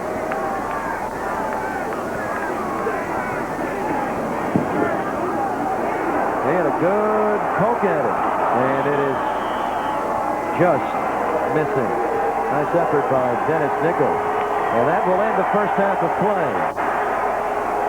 San Jose State, with the couple of exceptions of a few plays, dominated that first half of play. And we'll head down to the field with Michael Pregame along with Terry Shea of the Spartans. Terry, everybody knows about your prolific offense around the country. I thought your defense came up with the biggest play of this football game, stopping them on 4th and 1. Our defense is really an outstanding unit, and when we get our backs against the wall, we're pretty darn good.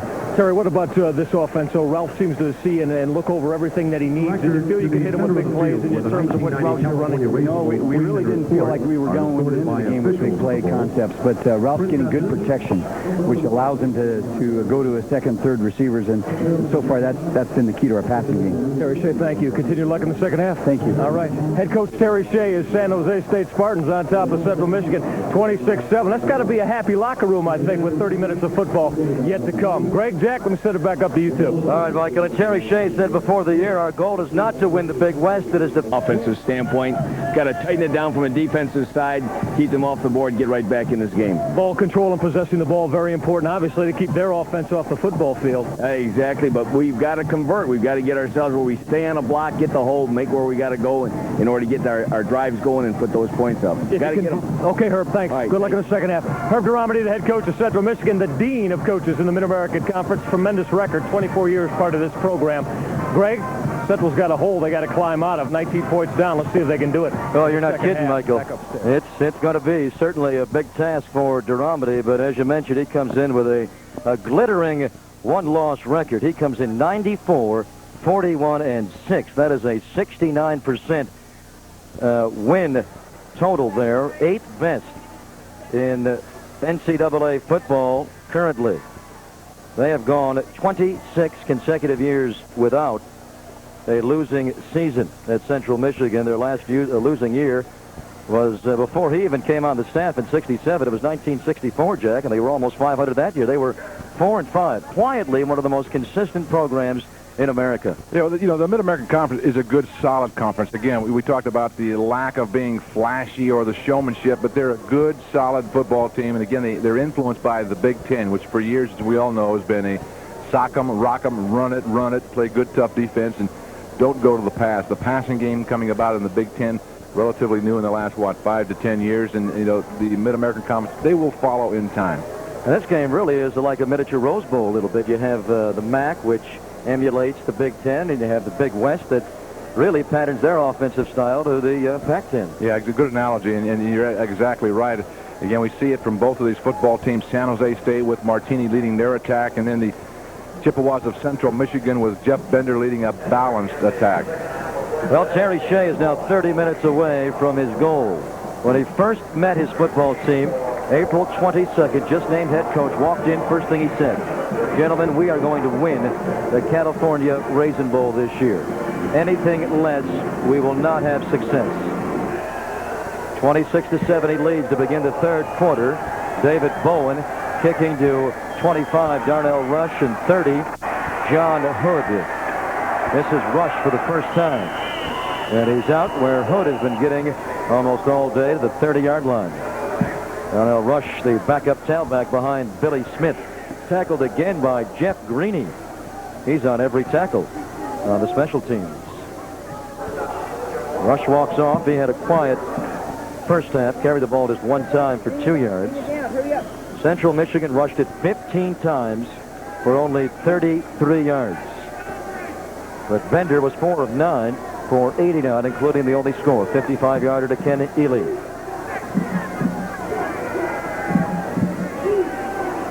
First play from scrimmage, third quarter. Billy Smith picks up 5 yards.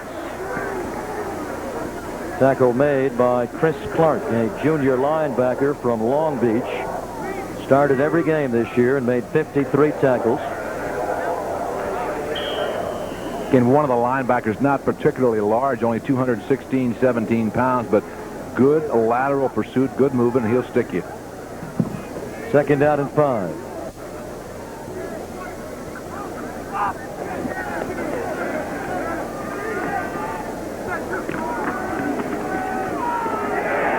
Lionel Mayo in the backfield stops Billy Smith.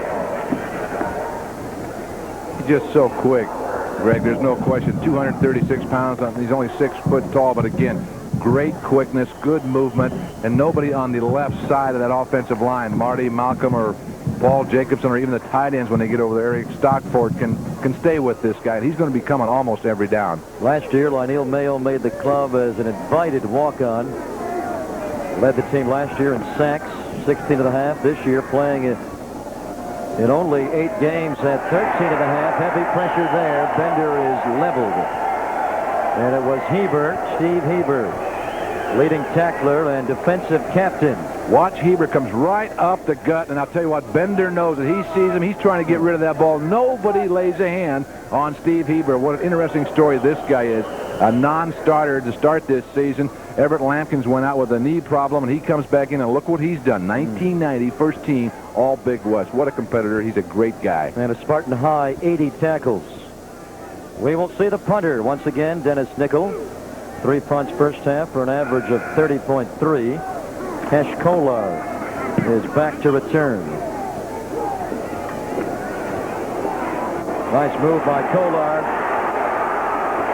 And he's still up across the 50-yard line, but a flag is lying back where Kolar caught the ball.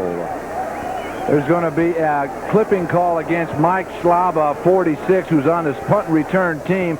Watch the ball. It's going to nestle into the arms of Hesh Kolar. He's going to start out, little step to his left, and watch him break it back to the right. Bump right there. You saw 46 come. There he is, right there. Bump. And they're going to flag Schlaba. He gets a good smack on one of the punt coverage guys for Central Michigan. But again, a flag will nullify a nice run back by Hesh Kolar. Gary Rackin finally made the tackle. 39-yard punt. And a nice return by Kolar is negated. There's Mike Schlaba, one of the guys that was recruited by Terry Shea when he was the offensive coordinator of the Spartans back in the middle 80s. Then Shea left for 3 years and went to the California Golden Bear program where his best friend Bruce Snyder is the head coach. Sheldon Canley is pushed out of bounds by Clarence Rose. Fine job by Chris Thompson, the outside linebacker for Central Michigan, comes in and stacks everything up, and Canley trying to break it outside. Thompson would not allow it to happen. Tell you how good Sheldon Canley is, Jack. Last year, same backfield, there was Canley and Johnny Johnson, probably the NFC Rookie of the Year. I would think so. It was Canley, the tailback, and Johnny Johnson did the blocking for him before Johnson was eventually kicked off the team. Johnson, a talented kid, having a good year for the Phoenix Cardinals. He was a late draft pick, around 7. Here's Canley breaking tackles and spinning out for a first down. Tackle made by Rich Curtis, who has been in on most today. Rich Curtis, the very intense 3-year starter, 225-pounder. Watch him read. Watch him read. He's going with the tight end all the way. Sets up into his zone. Now he sees Canley coming to his left side. Squares up. Gets a hand around him. Gets a little bit of help, but well played by Rich Curtis. First assignment, take the tight end, Bryce Burnett. Second assignment, go to your area, which he did. Third assignment, tackle the ball carrier. Well played by Rich Curtis. Curtis is walking towards the San Jose State goal line because we're going to have a penalty again. Nick Define says illegal motion. Again on the Spartans. You grab Webster's dictionary, and Spartan means strictly disciplined, and that's the exact opposite of what San Jose State is. It is, and that has driven Terry Shea absolutely crazy. He cannot stand the amount of penalties. You see him scratch and says, come on, you guys, don't put yourself in a hole. Let's go. Get rid of the penalties. Moving in motion is Bobby Blackman. Hand off to Canley. Breaks the initial tackle and then fights his way out to the 15-yard line. That'll bring up a third down and long. David Johnson, the free safety, makes the hit. That guy, you just saw why he made a couple of All-America teams. For a moment, he should have got absolutely nothing. Well played by the interior of the Chippewas, stacking everything up and going to bring him down for maybe a yard or two loss. Turns it into a small gain. Canley was a third-team All-American just announced this past week by Associated Press. Third down and 8 for the Spartans, leading at 26-7, early third quarter. Wilkie got back. Martini hit as he throws. Good pressure. Was that J.J. Warenga coming in from his defensive end position for the Chippewas? Good pressure on the part of J.J. Also Kevin Rich, 94, pressuring. We have not talked much about Warenga today. And he is the Chippewas' best professional prospect. They've done a good job of keeping him away. Credit Pat Hines and Chad Emalt, the left tackle and left guard offensively for San Jose State.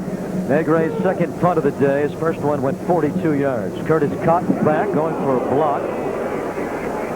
And it'll bound down, and Cotton will pick it at his 38-yard line.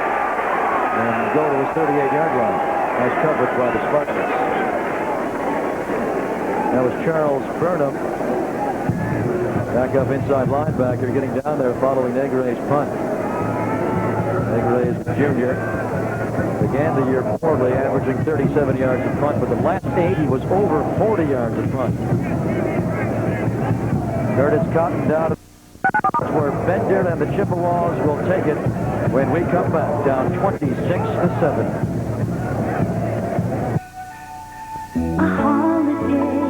Young and old, holly, ribbon, glass and gold. Long John Silver, make it a splash. Make it a home-style holiday with Long John Silver seafood and holiday crystal stemware. Just 99 cents each with any meal. Long John Silver's. Make it a splash. Right now, with every kid's meal, get a Hostess Ho-Ho snack cake. Our projection screen looks so real, you'll feel like part of the show when you watch the new RCA home theater. It also has surround sound that's so real, stand back, everyone. You'll forget you're sitting at home. Let me handle this. The new RCA home theater is just another way we're changing entertainment again. Come see the new RCA home theater TVs at any ABC warehouse location.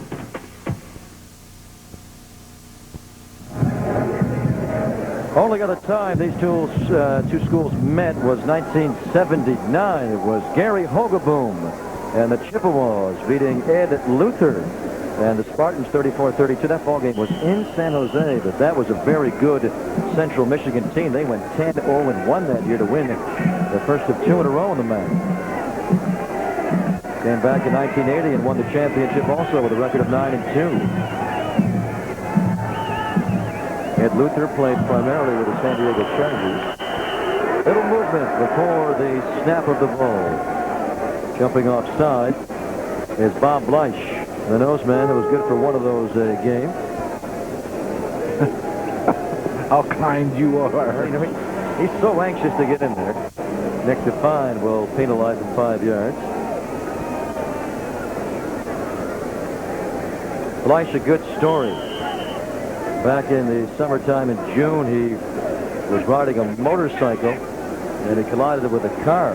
Wound up missing most of their fall practices and came on late to be a first-team All-Big West nose guy this year. Nice recovery. This is a first down and 5. Bender rolling. He has protection, throwing high. Trying for his tight end, Eric Stockford. First time he has gone his direction today. Stockford running a simple arrow route to the sideline. Again, the linebacker on the outside, Mike Slava, running almost stride for stride. The pass very, very high. And you see the worry of Central Michigan against the pass rush. Every time Bender steps up to the line, Jack, he's audibilizing. He's worrying about where the blitz is coming.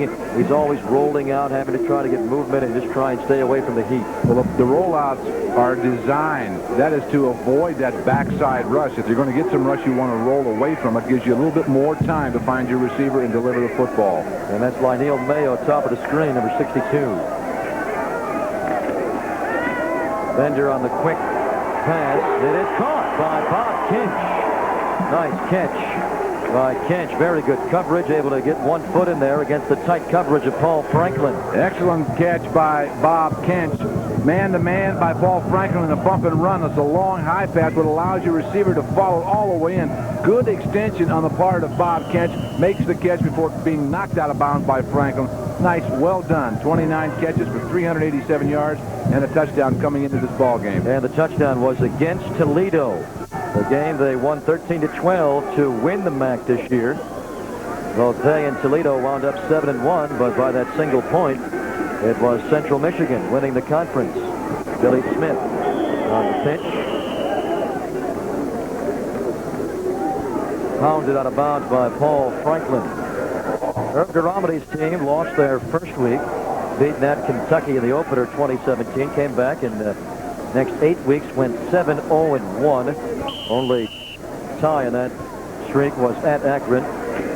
Beaten by Ball State, the defending champions. Then they recovered in time to win their final game big over Ohio, 52-7, to clinch the MAC title. Second down and 6.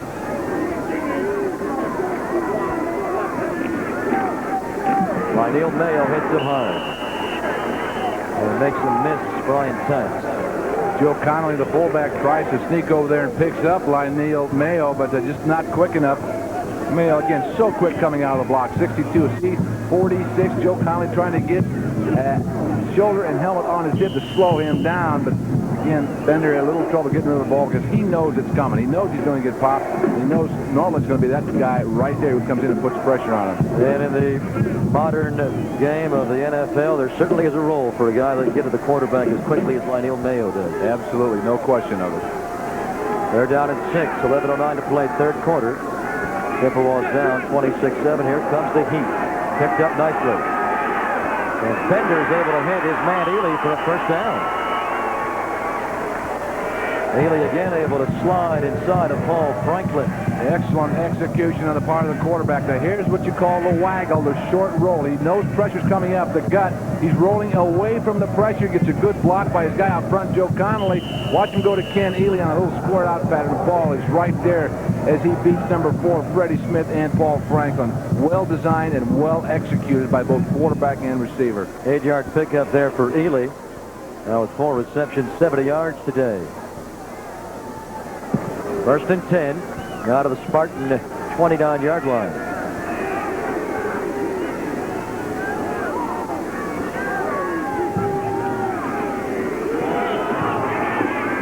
Billy Smith gets Little. Bob Bleish, noseman, makes the tackle. Look at this Chippewa offense, and when you stop and realize they only have 2 seniors that start. He's not one of them. He's only a junior. 2 seniors, 6 juniors, and 3 sophomores for the offense, and they're good size. They'll all be back next year with the exception of 2 of them, and that's a good sign for Coach Herb Duramedy. Only 2 they lose is Connolly, the fullback, and the tight end, Stockford. Again, Bender, long counts every time he hits the line. Wants to see where the pressure's coming from. Fires to Kinch. Kinch out near a first down. Pesh Kolar on the coverage and the tackle of Bob Kinch. running out of a slot formation. Kinch is the slot man. He's running a quick out. The outside guy will run deep to clear the sideline area.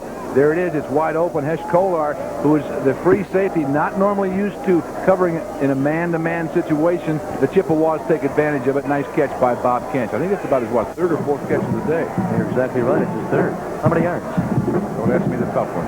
Don't ask me the tough one. 26, but he needed 27 for the first down. We're going to have a timeout here called by Herb Duramity. Big situation here. If he can score a touch, his team may get back in the game. 9:48 to play, third quarter. 86, hurry and you'll make it. Delta Airlines ticket agent Sam Singletary knows how to get people moving. Mr. Franklin, your bag. But sometimes he has to show off a few moves of his own. The kind of moves that made him a first-string halfback. Sam Singletary shares a feeling with everyone at Delta. He loves what he's doing. And it shows. We love to fly, and it shows. Turn on your network home for Fighting Irish sports and see Digger Phelps and Notre Dame take on the nation's best in college basketball. Notre Dame versus USC, live at 8 Eastern on Sports Channel America, Wednesday. Make a date on Monday night for 4 hours of explosive action. UWF Wrestling, the Kickboxing Tour, and the Sports Screen Pro Boxing Tour. Exclusively on Feet, Fists, and Fury. Monday nights at 7 Eastern, 4 Pacific on Sports Channel America.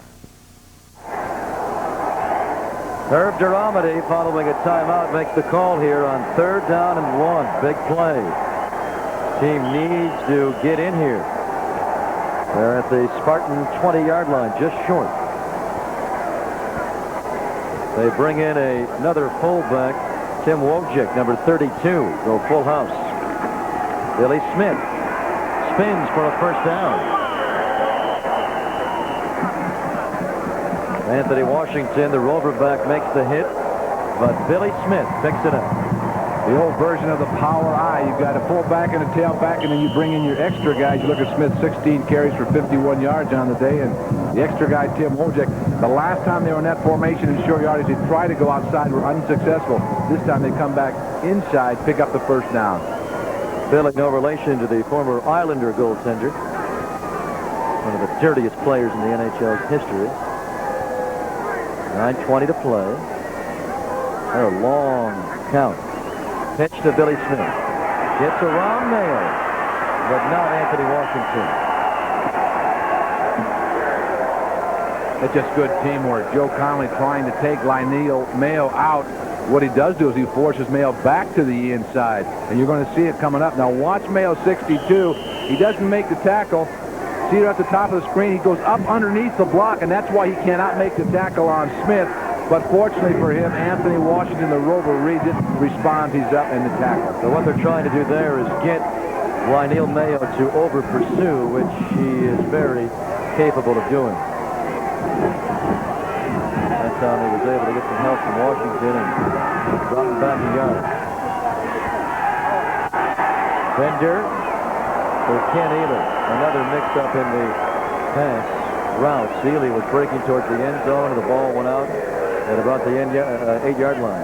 Get a good shot of Anthony Washington, the rover back. He'll line up almost in the secondary as a defensive back and then come hard. And Bender realizes that. Bender doesn't really get a chance to set up and fire, and Washington's always in there in his face. If he's not in his face, Lionel Mayo is there.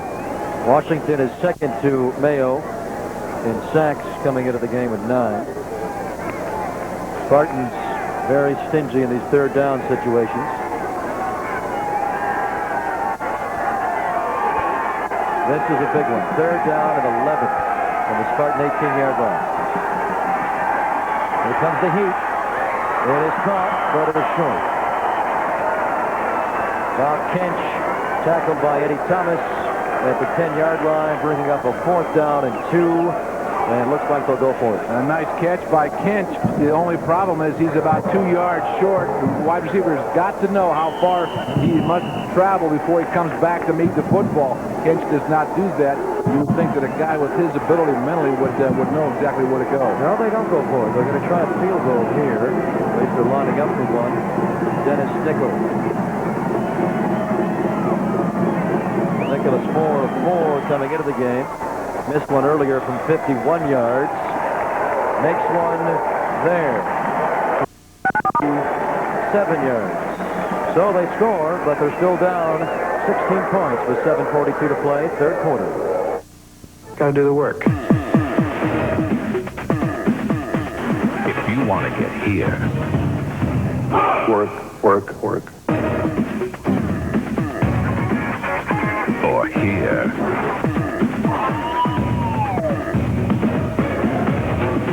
Just got to get out there and do it. or here, you're going to have to start somewhere. At Foot Locker, where it all begins.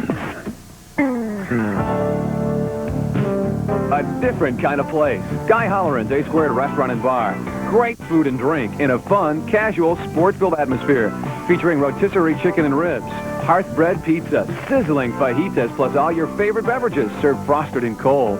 Guy Holleran, your host, an American sports legend, will be looking for you to join him at the new Ann Arbor Region Hotel on Plymouth Road off US 23. Guy Holleran's, a different kind of place.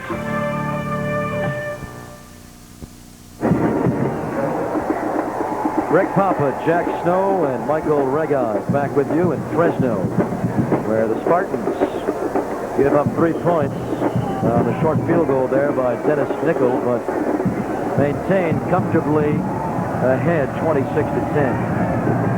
Nickel's kickoff coming to Sheldon Canley. Out across the 30-yard line, and Duromedy and the Chippewas kicking off to Canley. A lot of teams elect not to go anywhere near him. That's exactly right. Stop thinking what he's done as a kick returner. You look at the scoring drive, 12 plays, 52 yards, 4 minutes and 20 seconds. Nichols with a 27-yard field goal. At least they come away with something. When you keep the ball that long, you'd rather get 7, but at least they got 3. And still a lot of time remaining. 7.5 to play, third quarter. So they are 2 touchdowns and 2 two-point conversions down.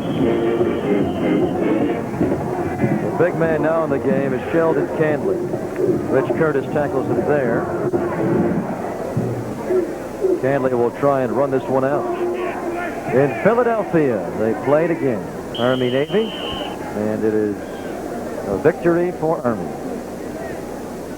Good to see that series back to Philly. They bopped that around a couple of years. Especially that mule was running around a few times, huh? Yes. Here's the pitch to Canley. Nice hurdle. Takes a hit, but is close to a first down. Rich Curtis again. Yeah, Curtis, he's got that little shield, eye shield you see. He's getting pumped up. Canley, right at the end of this run, Canley tries to do a 360 spin. A quick toss from Martini. Good blocking again by the offensive line, creating the hole. Pat Hines, Chad Emo. He hurdles one. He wants to be ready to spin right there so he can get right by Rich Curtis, but Curtis just knocks him down. 2 big plays in a row by senior linebacker Rich Curtis of Central Michigan. He's playing like Mike Curtis. Yes, he certainly Sheldon is. Canley has taken some pops today. Twice he's been just labeled by Todd Reynolds. Curtis got him, and now nobody going to get him in the open field. He breaks clean. He cuts back, and it looks like he'll go in unless he's caught from behind by Cooper, and he's not. Sheldon Canley's 3rd touchdown of the game. 59-yard run.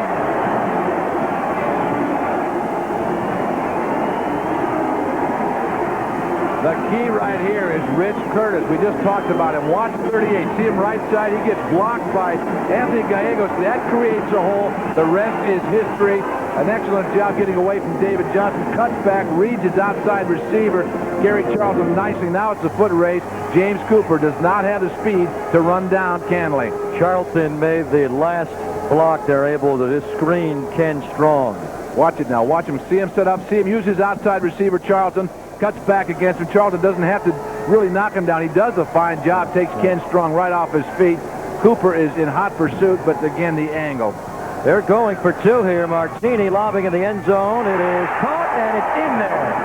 Nicely done by Bobby Blackman.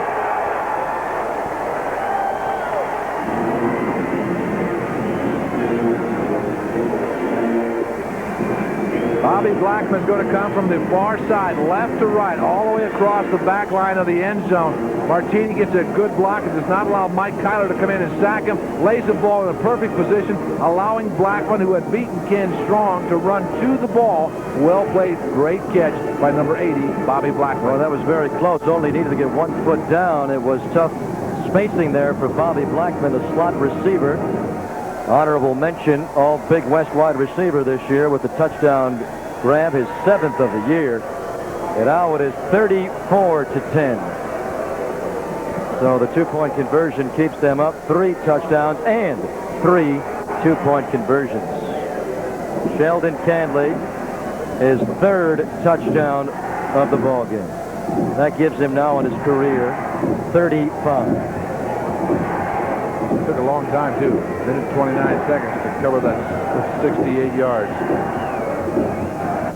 Darnell Rush and John Hood are back, awaiting the kickoff again by David Bowen.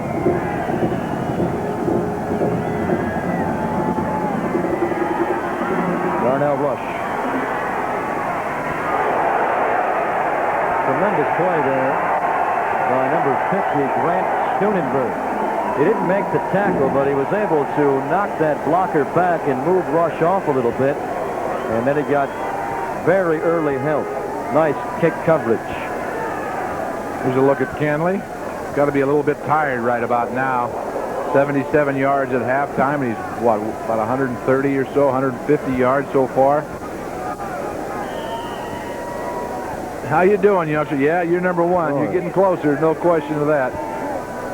Just in case you're not aware who I am, Pro Scouts, this is Sheldon Canley now with 154 yards today on 20 rushes.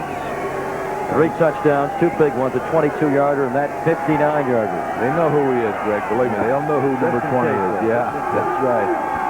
And they'll be learning more about him. There's Jeff Bender going deep for Ely, who's open. He overthrew him.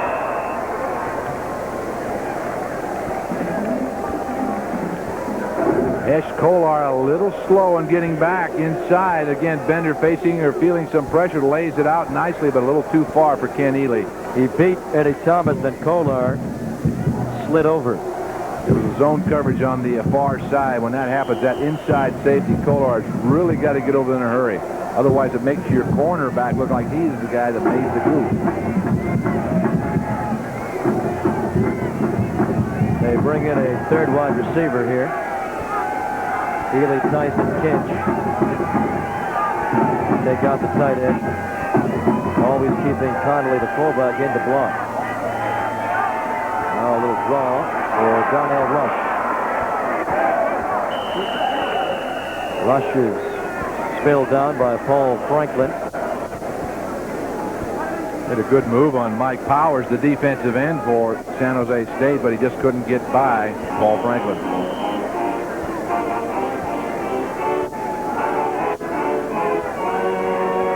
These 2 teams came in with identical records, 8-2-1. Chippewas had won 7 of the last 8. Spartans had won 5 in a row. This is a 3rd down and 6. 3 wide receivers again in. Searching for the blitzer. Taking a long time and too long. Exactly.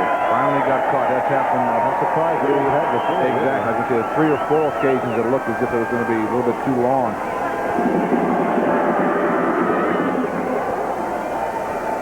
Now dropping back. Herb Duramity, that's a tremendous winning percentage, 69%. 8th best active in the country. During his 13 years, the Chippewas have the best record in the Mid-American Conference.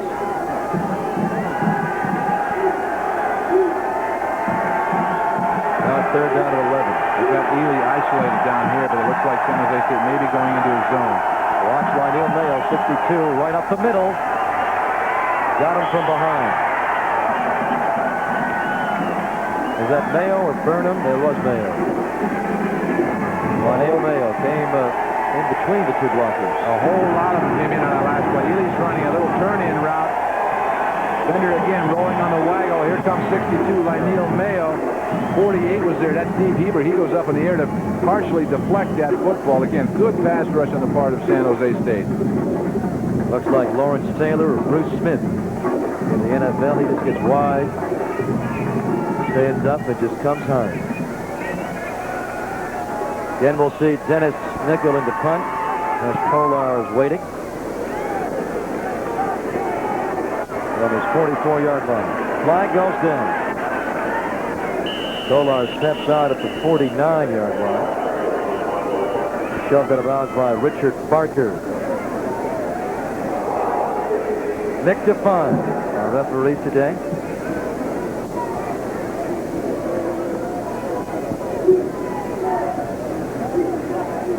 We have holding on the Spartans, and once again they are penalized. They'll drop back. Something they are very used to, but they're good enough to overcome it. Yeah, something they're very used to. Something they don't want to be used to doing. There's no question that the coach for San Jose State, Terry Shea, is going to be upset with that stat when he looks at all of the stats that are compiled at the end of the season. That's going to really bother him. Well, that's certainly the philosophy, not to take a lot of penalties, but to be a very aggressive team that he inherited from former coach Claude Gilbert here, more on the defensive side of the football, but they also make a lot of mistakes on their kick coverage and offensive holding. Martini has a fullback Barbosa open right down the middle of the field, and he threw it behind him. If Darrell Stinson, the man supposedly covering Barbosa had him beat. The pass was thrown right at the feet of Barbosa. Supposedly. Well, again, that's one of Martini's drawbacks as the pro scouts evaluate him. Needs to be more accurate. Right now they're talking about him being a late draft pick, possibly, if not a free agent type signing. I think so, and it's not a discredit to Ralph because he's a true competitor, no question for that. Canley cuts it back inside, and Darrell Stinson misses him.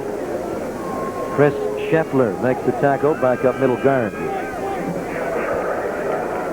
We saw Canley earlier this year on Sports Channel rush for over 250 yards, 253, at Nevada, Las Vegas. That is a Spartan record. Talented kid. Last year rushed for 1,201 yards, 353 yards, and 42 receptions. Today, 21 carries, 159 yards, 3 touchdowns. 7th time this year he's over 100. Down the middle, David Blake slips down at the Chippewa 35-yard line. Oscar Ford covers Blake's.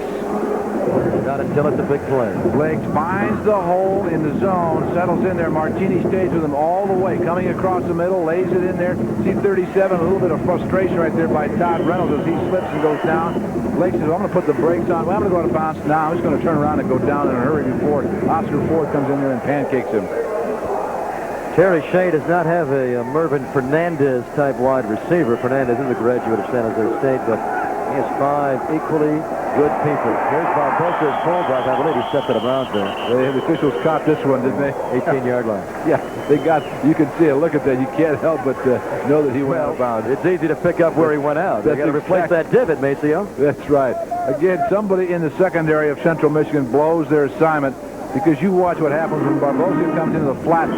There ain't nobody there, and there's got to be somebody there. Normally, it's usually an outside backer, but watch that left foot right there. But Barbosa, he does the right thing. He's not sure if he's out of bounds. He doesn't know. He just keeps trying to get what he can. I don't think he stepped as far out of bounds as Canley did on his touchdown. Yes, he did. Yeah, he had it by at least 4 or 5 centimeters. Yeah, good catch. It was a nice catch by Walter Brooks Jr. Rick Plate on the tackle. Michael Reggae. I keep calling him Reggae, my favorite type of music. He's out of the field somewhere. Michael? There he is. You see the colors here, of course, Greg, Jack. This is Bulldog country, right? Fresno State, all the red. A lot of talk this week about the Fresno State people because of the bitter rivalry. Would they root for the Spartans of San Jose? Let's find out. Are you going to stick with the Big West and root for San Jose? Of course. We'll root for San Jose State. If Fresno State can't be in the Cal Bowl, we'll root for the closest people, and that's in the Big West Conference of San Jose State. Let's check this play, guys. We'll get back for a second. Loyalty. Martini Throwing high, but it's pulled down by Gary Charlton. Let's get more from Michael on that man wearing red. All right, so we're talking about San Jose State. They're going to carry the colors of the Big West. Let's ask this gentleman right here. What about the guys who are going to root for Central Michigan all week long? I don't find too many of them right now. Well, they got quite a few people up there, but they got shut down early. I think that's the problem right there. What about the rivalry, Fresno-San Jose State? A bitter pill to swallow when they beat you big back a few weeks ago. Bad. When they beat you that bad, it's pretty hard, you know. But there's still, everybody's a Spartans fan wearing the red down here this week. Greg, Jack, there you have it. The bloodlines in the Big West run thick. Can't let that go. Back upstairs. First and goal from the 7. That last guy looked like your buddy Gypsy, Jack. That's not my buddy. You talking about Gypsy Boots? Yes, Gypsy Boots. We met him a couple of weeks ago in San Jose. He liked you, though. Yes. He thought you were nice. Gypsy. A name out of the past. Barbosa carrying there. Takes it down to the 5-yard line. It'll be second down and goal. 2.5 to play. Third quarter. 34-10. Spartans on their way to their second ever California Raisin Bowl victory. Here we go 2-2 in this bowl game. Sheldon Canley has already scored 3 times. And he's fighting hard for his point.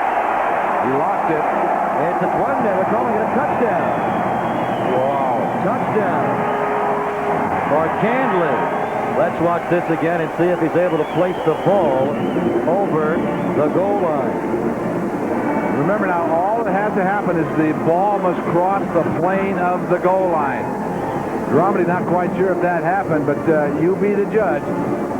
Little toss from Martini, gets out behind his fullback Leon Hawthorne, gets a little dip inside and heads back to the outside.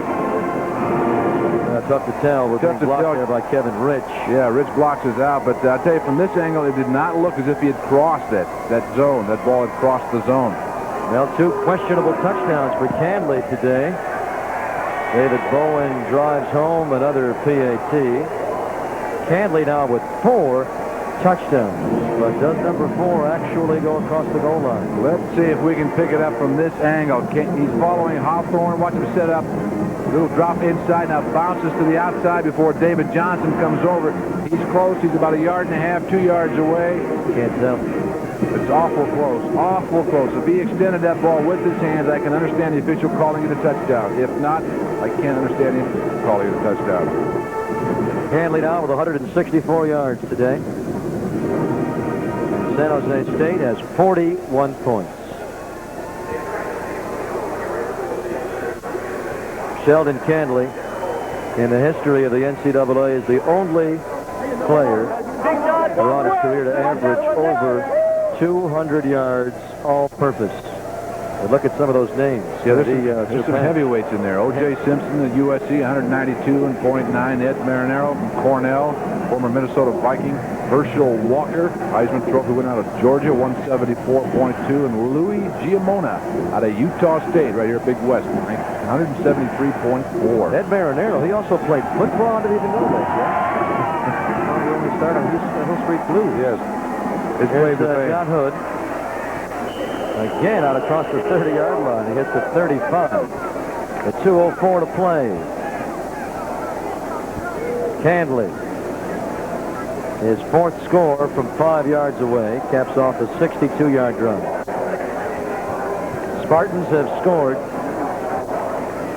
over 35 points now the last 7 consecutive weeks. And today they have done it against a team that leads the nation in points allowed, the fewest. Only 8.9 the Chippewas give up.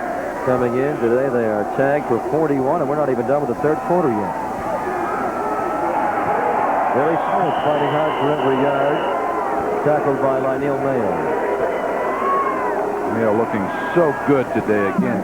Getting outside position, forcing everything back inside, and then coming in to make the tackle after he does it. What a tremendous competitor.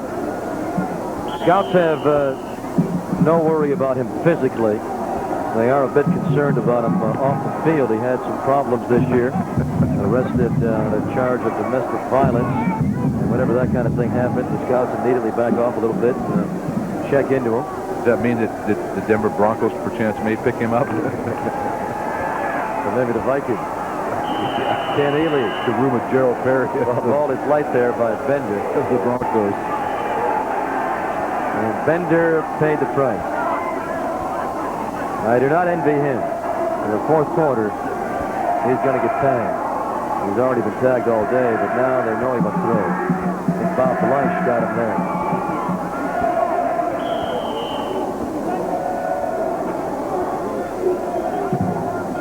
He's a good day. Probably lost about 16, 17 pounds. It definitely has increased the quickness of his foot speed. There's no question trying to dodge these linebackers all day. Fumble, bad snap. And the center has it. Now that's Rocky just drive it out there. Fumble loose. That's right, Art. Nice job. Heads up play by Art Dropsky. Well, Bender was whispering in his ear, don't give me the ball. Yes, I don't want it. I don't want it, Art. Art says, I don't want it. You got it. So watch him. See him go back. He's going back. That ball is snapped. Bender stands up, and that ball is snapped. Yeah, he snapped that. Dropsky did. So then he reaches down, picks it up, and a lineman's dream. Then he gets flopped on his backside. He snapped it, but Bender never took it. Well, Dropsky felt the pressure of that ball hitting him in his flanks, shall we say. Look at his head down. Oh, my goodness. He's had a tough time with two. And then here's a kid who had to come in and was a backup last year to Ralph Newland, who was an all-conference center in the American Conference, and Dropsky's only a sophomore. They're looking for his consistency to make him a much better ball player, and he will get that. He's a good-sized kid, 275 pounds. They had a very good year. Honorable mention All-MAC, and he played late in the year with a shoulder injury, missing some time. Now it is third down and 16 with a minute 18 to play, third quarter. 41-10, San Jose State. Billy Smith diving for every yard, but he is many short. 43, Everett Lampkins on the tackle.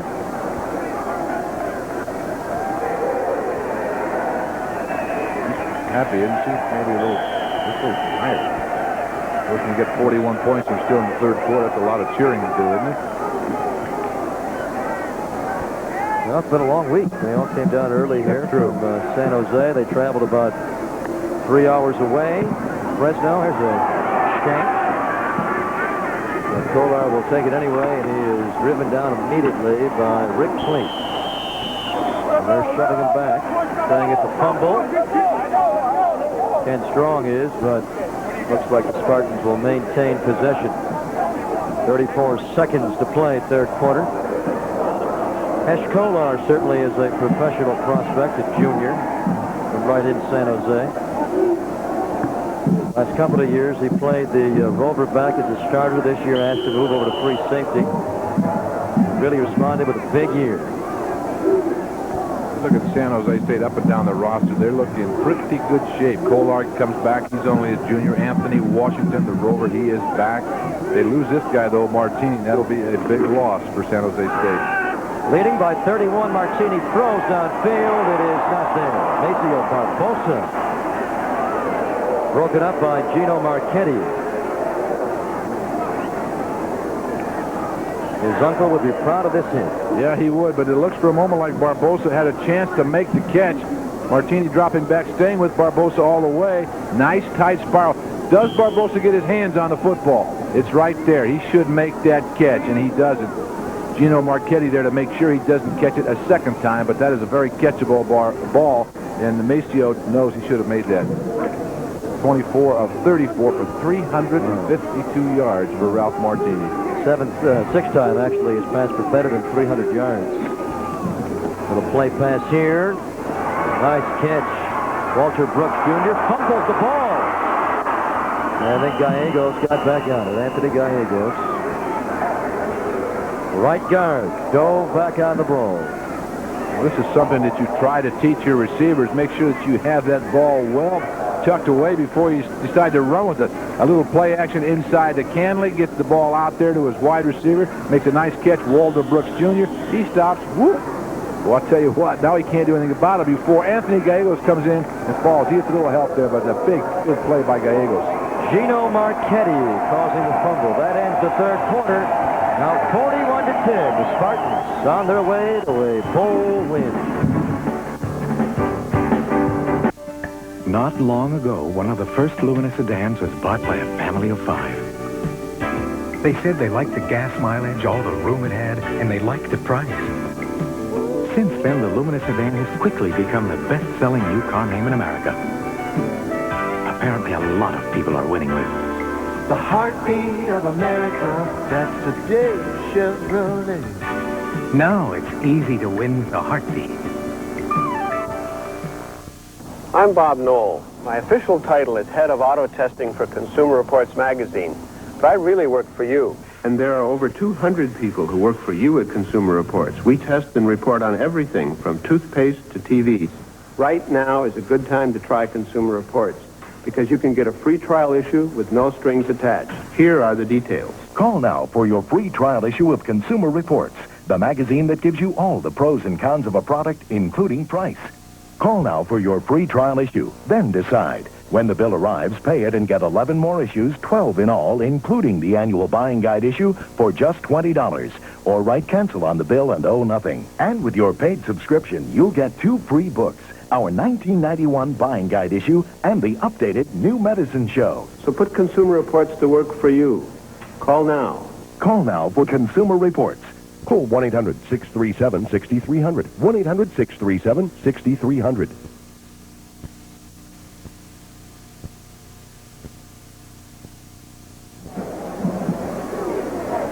We're having a markdown sale on teddy bears, Jack.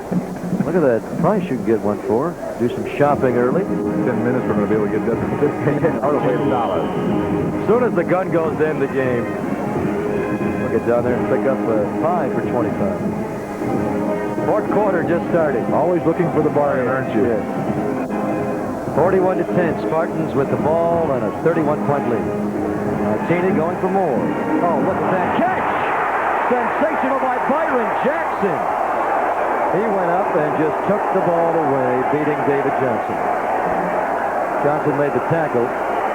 Who was the guy that was beaten on the play? We'll check it out here. I'll tell you what, this is another fine pass. It comes up a little short by Martini, but watch Jackson make the adjustment. Puts on the brakes, comes back, goes high in the air, takes it away from Ken Strong. Strong totally goes out of bounds because he loses his body control. Johnson comes over there, knocks him down. Watch it here now. Watch, he's strong. He's in position. He is trying to put the brakes on to come back. He thinks he's going to be able to go up and knock it away, but a super effort by Byron Jackson. And thank goodness for David Johnson. Johnson, the guy who missed the final 2 weeks with a knee strain, makes the big play right there, saves the TD. Boy, that was some catch. Great catch. Here he comes again on the reverse. And here's spun down quickly by Chris Thompson. Usually you don't see a player get his number called again after a big play downfield there, but they went right back to Jackson. Flag on the play. Thompson, very rugged, intelligent linebacker. All-MAC academic player. They have a personal foul called on the Chippewas, so his nice play there on Jackson will be negated.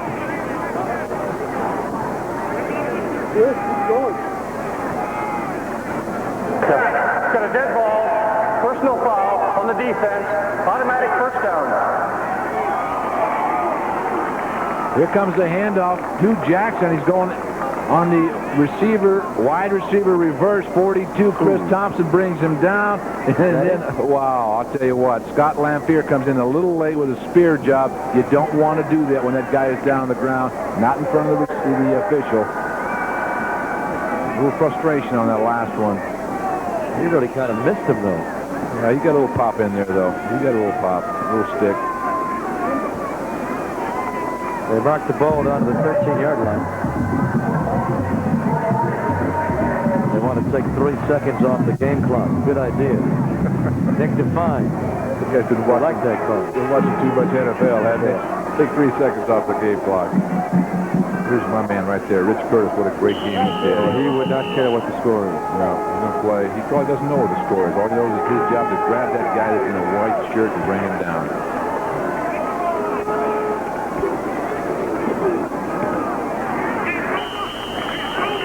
Short gain by Sheldon Canley. You know, Canley, for those of you that are familiar with the Spartan program, remember a guy a couple of years ago named James Saxon who drafted by the Kansas City Chiefs, now playing with the Chiefs. He's on the injured list. Very similar player.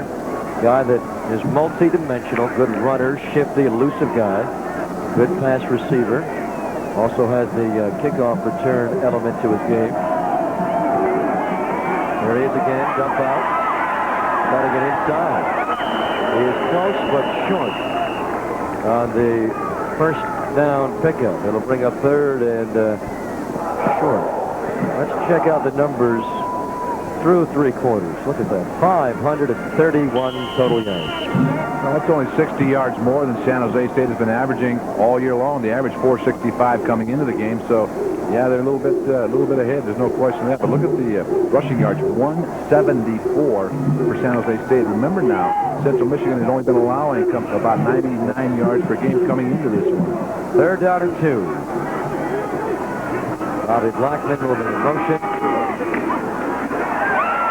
Touchdown. Sheldon Canley has 5 touchdowns today.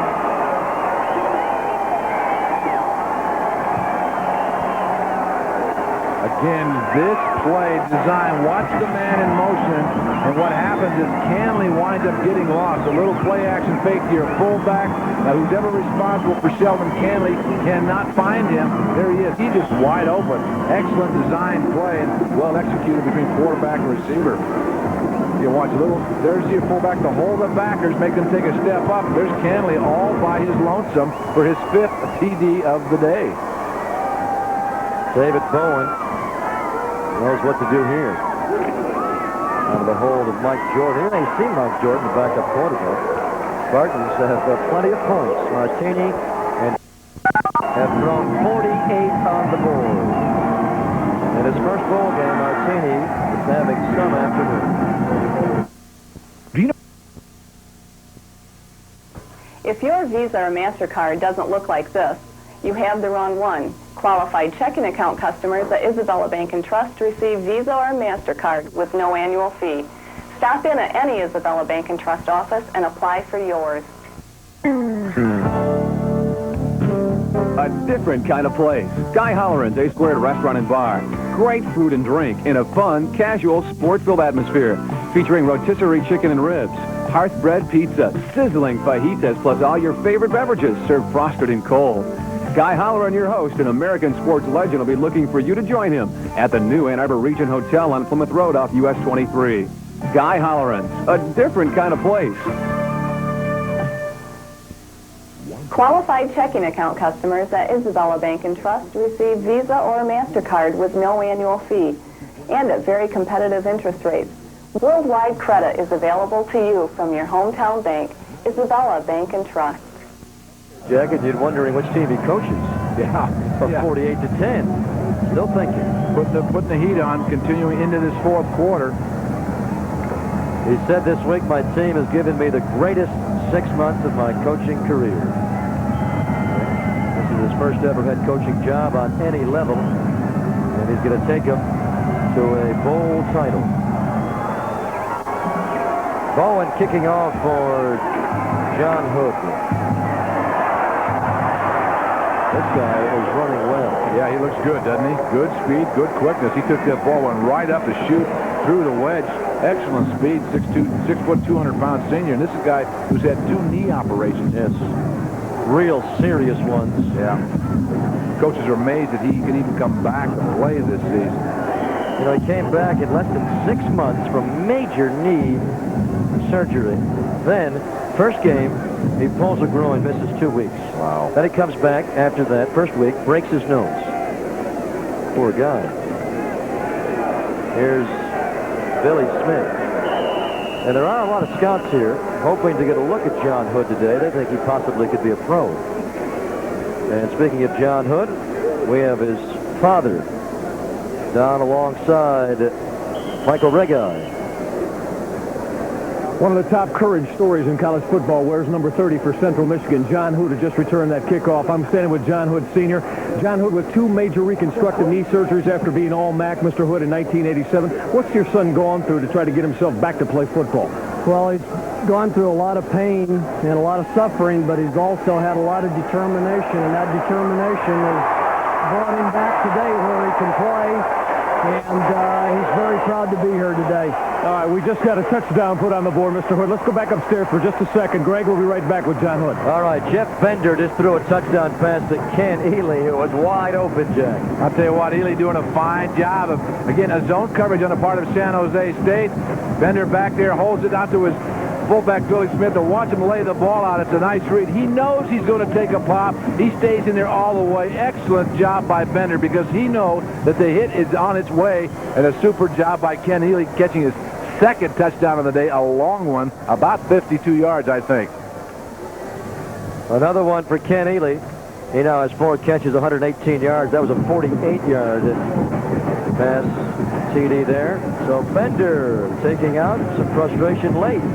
Big balls he's thrown today. 48-17, he's down, though.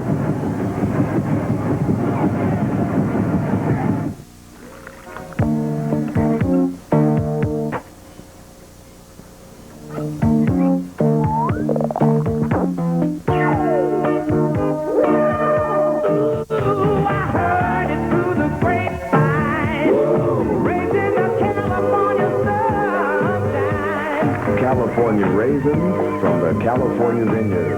Don't you know that I heard it through the grapevine? Sounds better than what I got. Get one for the River City Rumble, featuring the challenger Vinny Pazienza and the champion Loretto Garza. A junior welterweight title fight on the next Sports Screen Pro Boxing Tour. 9 Eastern, 6 Pacific on Sports Channel America. Monday.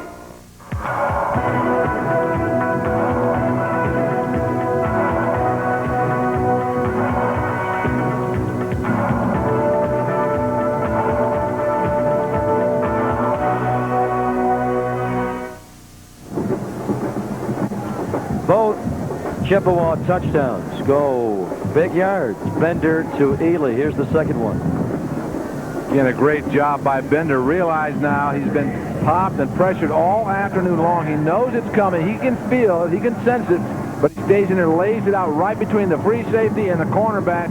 And Ely does a super job of splitting them because he knows if I can get in between those guys and that ball is there, I'm going to get me another long one. I've got 1 for 55. Now I'm going to get me 1 for 48. Well, nice play by Ken Ely, but rather rude of him to interrupt that conversation we were hearing. Right? Absolutely. Well, that's his teammate. Regai and John Hood's father will be heading back down to pick up on one of the great human interest stories of this ball game, and really a story in courage by John Hood. Sophomore year, the guy ran for over 1,100 yards, scored 10 touchdowns, was an All-MAC player. 12:23 to play. Gabe Smith going a long way, all the way to the 45-yard line. Michael has more with John Hood's father. Here again with John Hood Sr. John, the week capped off for your son, John, as he was named the winner of the Josh Bryan Award here in Fresno. That had to make you and him very, very pleased. We're very proud, and I talked to John after the award was presented, and he was very moved by it. He's been very moved by the benefit of this game to the Children's Hospital and also his bowl buddy. John Hood, we appreciate your time. Congratulations on a lot of courage with your young son. Thank you very much. All right, John Hood, one of the top courageous stories in all of college football, as we said. Greg, Jack, we won't miss any more plays. Take it away. You just missed one, Mike. Mike Jordan is now in quarterbacking. Ralph Martini's day appears done. Jordan winding up his career. There's Martini. We were just handed the MVP ballots of this game, but it's tough to make the call. Do you vote for Ralph Martini, or do you vote for Sheldon Canley? Martini will throw for close to 400 yards today, but Sheldon Canley rushes for close to 200. He scores 5 touchdowns. Maybe co-MVPs for the Spartans. Mike Jordan going deep and overthrowing everybody. Lamar Sally came in and put a head grip on Mike Jordan. Jordan doing a fine job of getting away from Sally and throwing that ball away. Mike Jordan has thrown for 3 touchdowns this year in a backup role to Martini. These guys battled hard. It was only 10 days before the first game against Louisville that it was decided that Martini would be first string and Jordan would be second string. It was very close for Terry Shea. And that guy right there, Terry Shea, stood with Martini after Martini had a somewhat disappointing first game, did not make a quarterback change, and stayed with Ralph Martini. Leon Hawthorne, fullback, is drilled by Rich Curtis. Man, you got to love this guy's intensity. And Jack, you and I both agree that he is Central Michigan's MVP of this game. Yeah, there's no question. He's been all over the football field, taking on the blocks, and he's flying and making tackles and constant motion, constant movement. He can't stand still. Please, Rich, now don't go in there and stand still. Keep moving. Well, again, he lists in the media guide, favorite athlete is Mike Singletary. And you see, he very much But you know why I like him? like Singletary. You know why I like him? His favorite actress, Kim Basinger. Oh, very good. Oh, yes. Yes, guy has some taste, doesn't he? High on my list. Hawthorne. That was a 4th and 3. They went forward, middle of the field, 4th and 3. Lamar Sally makes the hit. Curtis and his mates jog off with some pride there. He's upset. Come on, we're not out of this game yet. Let's get into this game. Come on. You gotta love a guy like that. It's his last game. You take a guy like that any day of the week and put him on your football team and turn him loose, and he'll do more good things than he will ever do negative for you. He's an outstanding. He just, epitomizes college football. They take it over. The Chippewas on their 48-yard line. Still 10:45 to play. This is John Hood. Now we get a chance to watch him rush. He came in late in their last game against Ohio. Game they won 52-7. Ran the ball 8 times. Picked up 34 yards. Those were his first attempts, Jack, since 1988. Yeah, I liked him too on the kickoff. We saw him. He's got some good speed. I mean, he gets going right now. Second or third step, he is at peak performance. And right now, he wants that football. Bender was quarterback the whole way, still out there. Cody shoved out of bounds at the Spartans' 45-yard line. Tackle made by Anthony Washington. See what, though? He did get outside in a hurry, did John Hood. I like that guy, too, Anthony Washington. He is only a sophomore. He'll be back for 2 more years. Honorable mention All Big West. And you have to like the fans here.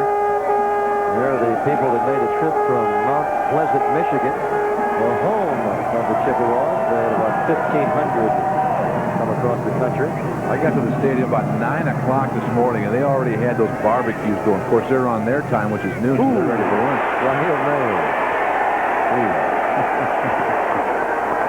Big hit for him, but Jeff Bender is getting more and more pushed around. Well, this guy, there he is, 62, right to the right of your screen. He gets good time. He comes off the ball. The defensive tackle blocks down. It's Marty Malcolm, and there's a straight shot into the quarterback. And Lionel Mayo just, I tell you, all afternoon, he spent more time in that backfield of Central Michigan than most of their running backs. Very similar type player that Fresno State had last year when they won their second straight California Raisin Bowl. Ron Cox, round 2 draft pick of the Bears. Dennis Nickel on a punt. Will bound down, pull our backs away, but first he takes a hit in there, bopping James Cooper. Escobar. He's tough. I mean, all these guys they're tough. Both teams are tough. And Kolar says, well, if I'm not going to make the catch, I'm going to at least make some contact because that's what I'm back here to do. Yes. Hesh in Swahili means respected young warrior. That's exactly what he is. It was a 37-yard punt. So we'll watch Mike Jordan and the second string offense of the Spartans try and finish off this big victory.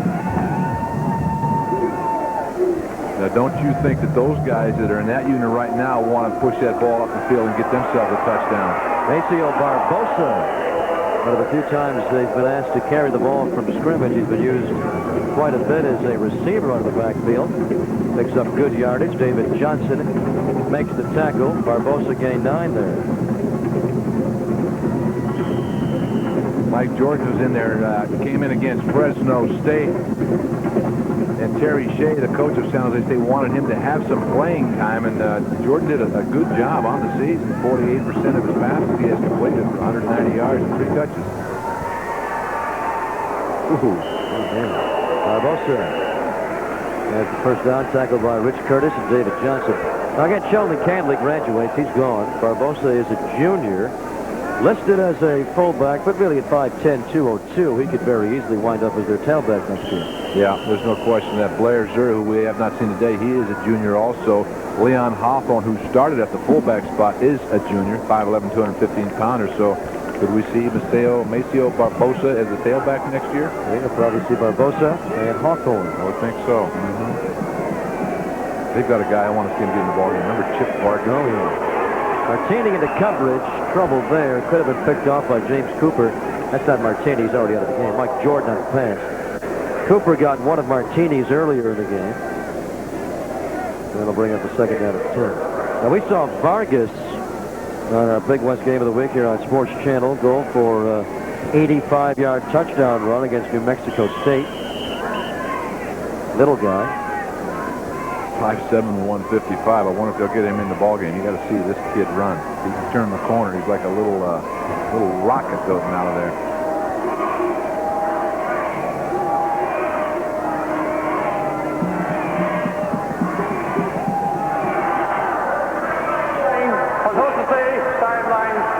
On Jose?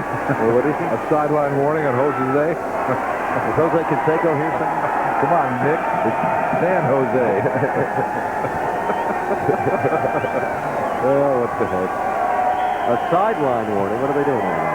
I think they're crossing into the neutral zone on the sideline, which is all that white area. Yeah, exactly. Terry Shea is actually 1 foot out of it. He can do that. He's the coach. It's okay. Barbosa on 2nd and 10. Tackled by Chris Shepard.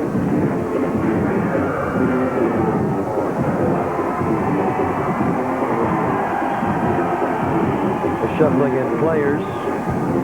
Now we're going to see Blair Zur. Number 44 is in the game. There's Shea.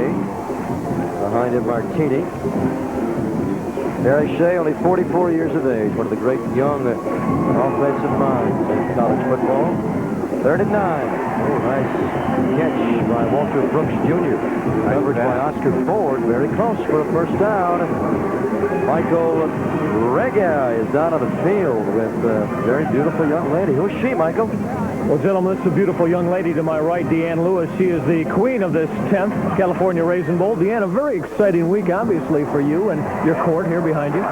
Very, very busy week. We've had a lot of activities with the guys, had a lot of fun things. We've taken them to Malibu Grand Prix, had bowling parties and rib eating contests, and I think they've enjoyed their week with us. Yeah, you sound like you're all set to do it again if the opportunity presented itself. Well, probably not next week, but if I could rest up a little, it wouldn't be too bad. Yeah. Talk about Valley Children's Hospital, Deanne. You've had a chance to spend time there. The players really enjoy their stay there, don't they? It was an incredible experience. Very moving.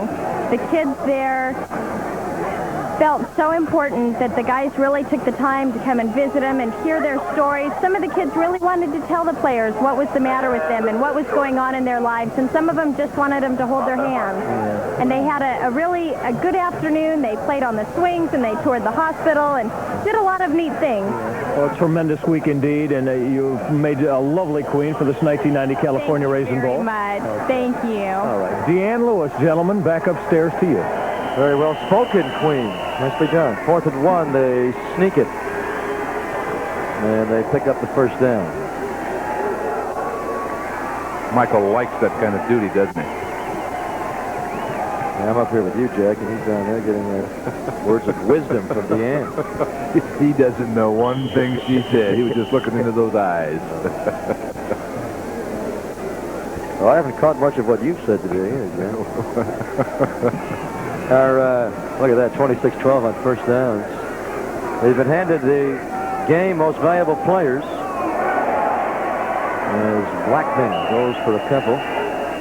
For San Jose State, their most valuable player is Sheldon Canley.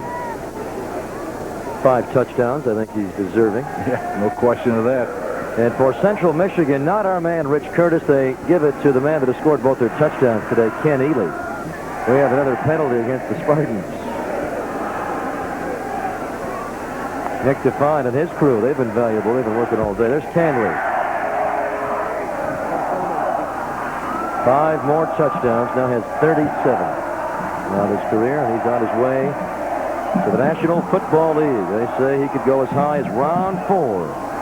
I like him better than that. 23 carries for 167 yards, 4 touchdowns, rushing today. Excellent. One receiving. 5 on the East-West Shrine game. He'll be playing in the Blue-Gray game. Football News and AP All-American third-team selection. Outstanding talent. Had a great senior season, a fine career at San Jose State.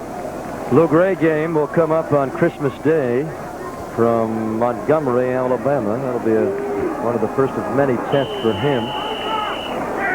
Martini will also play in that game. Martini is also going to go to Tokyo and play in the Japan Bowl.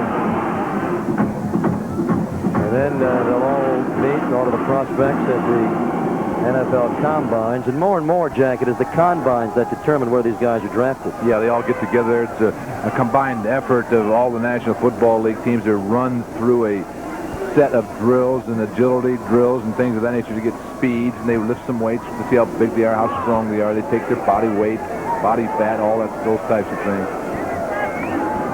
They're down at 11. Jordan hit as he throws. Caught out there. Close to a first down, but it's going to be short. Ken Strong makes the hit on Bobby Blackman. San Jose State continuing to press the ball upfield, and again giving Mike Jordan the opportunity to get some playing time. Reed, stay with his receiver, Bobby Blackman, in the slot formation. Good catch by Blackman. Good stick, too, by Ken Strong, the cornerback from Central Michigan. Lamar, long, tall Sally there, 6'5" on the penetration. Gave Jordan a pop. Winding down, 5:18 and rolling to play in the 10th annual California Raisin Bowl. There's Barbosa sweeping wide. He is shoved out of bounds by Mike Nettie. Look at Schaefer, 50. See 50 ripped his helmet off, took his mouthpiece out. He's got a little Rich Curtis in him. There's number 50. There he is right there. Same haircut, too. Yeah, that helmet came off, and he's a little upset. Look at the difference in color of the jersey. That's all sweat. 6 foot, 250 pounds out of Westland, Michigan. 5:10 to play. Those of you watching on Sports Channel Florida, we're going to be leaving here and heading to Syracuse, New York for the Carrier Classic. Syracuse Orangemen's annual early season tournament. Chance to watch one of the great forwards in the nation, Billy Owens. That'll be coming up in just a couple of minutes.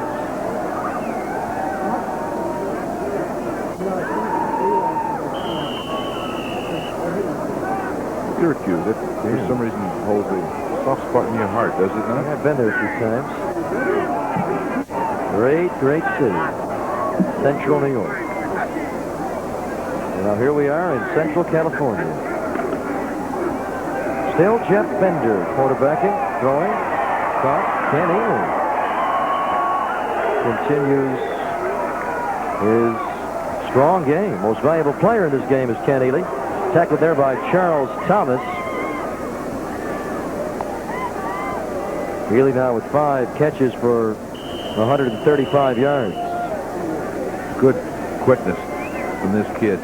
Works very hard in practice trying to perfect his routes in his hands. Last year only 12 receptions. This year 44 coming into this game.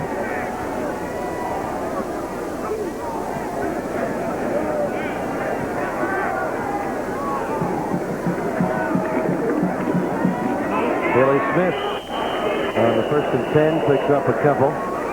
Been a long day for Billy. Had a lot of carries, but not much yardage. Doug Calgagno, a junior, backup roverback to Anthony Washington, makes the hit. Romney flashing in some plays for his quarterback, who we'll have back next year. Jeff Bender is only a junior. As you pointed out, Jack, most of these guys will be back offensively with the exception of Stockford and the fullback Canley. Stockford, the tight end. 2nd and 3, going deep and overthrowing the intended receiver. And that will be the last play for those of you watching Sports Channel Florida. We're going to take you to Syracuse and the Carrier Classic.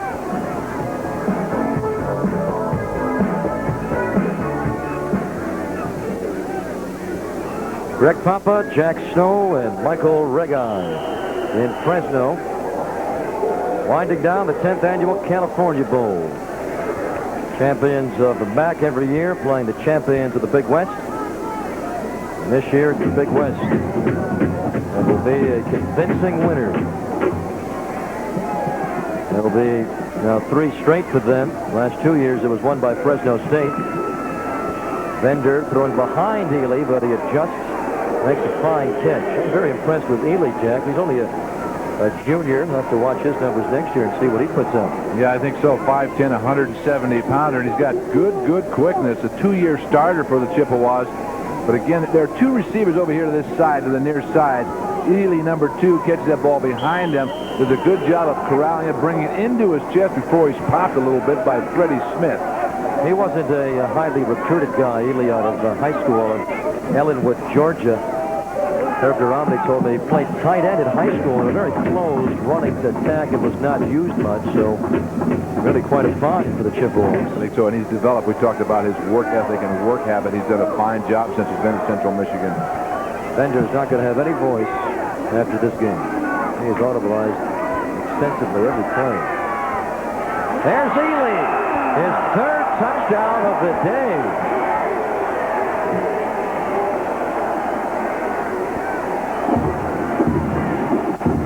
This is what they were trying to get earlier in the ball game. It's a one-on-one, man-to-man situation. Bender with the waggle to escape the rush. Ely working man-on-man. A nice square-out route. The ball is right there as he beats Charles Thomas, number 2. Goes in from 17 yards, his 3rd touchdown reception of the ball game. He now has 7 receptions, 144 yards. And 12 TDs on the season. That's an average of 20.6 a catch. So we thought Curtis the MVP, but clearly we omitted Ely. And Ely is the MVP of this game for the Chippewas. He has scored all 3 of their touchdowns. 3-20. Spartans now up 48-24. It's hammer time, and you'll flip for Intersport Television's All-Star Cast on College Bowl Game, a preview special. Lou Holtz of Powerhouse Notre Dame, Don James of Rose Bowl-bound Washington, and John Makovic of nationally ranked Illinois, all together to preview the New Year's Day matchup. Plus, we'll have a special story on a deaf player who has definitely silenced his critics. Who will emerge as number 1? Find out first on College Bowl Game, a preview special.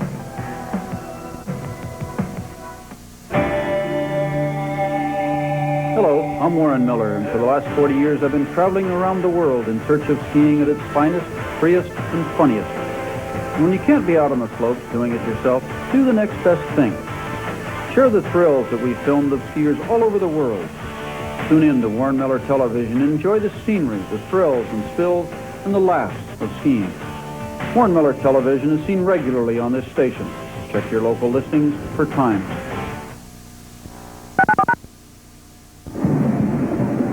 Well, they are excited, despite the fact that their team is being doubled. They are doing their part. Remain encouraged here, and certainly after the last score, they can be. Ken Ely. And he'll be back next year. He's a junior, so is Jeff Bender. They have combined for all 3 touchdowns today by the Chippewas of Central Michigan. Onside kick. Good call. But Bobby Blackman is on it at midfield. Now they'll say so long to each other. Here comes the celebration. Spartans starting out. Bender to Ely. They have gone 55 yards, 48 yards, and moments ago 17 yards, capping their 43-yard touchdown drive. Overall, when you look back at and analyze this one, Jack, the Chippewas just could not rush the football early on. Could not sustain the ball, and San Jose State had too much offensively. Flag goes down as we have our man in the game. Chip Vargas is in. Is that Chipper? Yes, number 40. All right, Chipper, we've built you up. Let's go, big guy. Take that ball and scoot to the outside. He's only averaging 7.4 yards a carry, so. Of course, he had 85 on one run, which will help the average. There he is. 25 carries for 185 yards, and as long as being 85. He's well padded up now. He wants to make sure when he has to go inside that those forearms are padded to take those shocks when he delivers a blow. He spends as much time in the equipment room as Eric Dickerson does. So this will even it up for the Spartans in the California Raisin Bowl. They had lost 2 of the previous 3 before today's big win. 81 beaten by Toledo. 86 they beat Miami of Ohio. Then in 87 they lost to the Eastern Michigan Hurons. They were big favorites that day, but they were beaten late on a touchdown pass and lost it by a field goal. Chip Vargas. They have a backfield combination of Vargas and Zur now in. Nice play by Todd Reynolds, the linebacker. Reynolds doesn't make that tackle, wrap him up by one leg. I think Vargas is going to bounce it to the outside. Look at big Damon Tarver there, number 65. He goes 310 pounds. Size 17 cleat, size 18 helmet. Big man. Yeah, he is. Look at those shoes. Wow. Here they come on Jordan. He slings one out here for Vargas.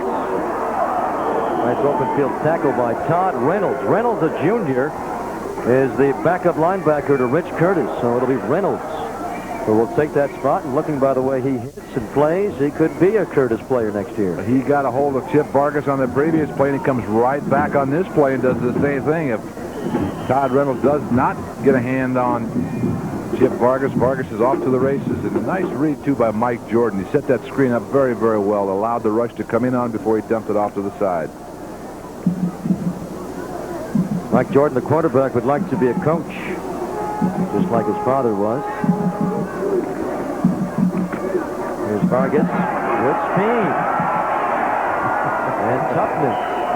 Lowers the head and a little mat. Takes some people down. But Oscar Ford, number 1, backup quarterback, hit him. Gets to the outside in good fashion, and then he'll try and utilize Sean Thomas, his wide receiver, on the corner, but then after all, he says, oh, the heck with it, I'm going to deliver a blow. Now he comes right up inside. There's Thomas, 23. He hits Thomas, hits the defensive back, and crosses the 40. That number is almost tucked down inside his pants. It's 5'7", 155. Little play pass by Jordan.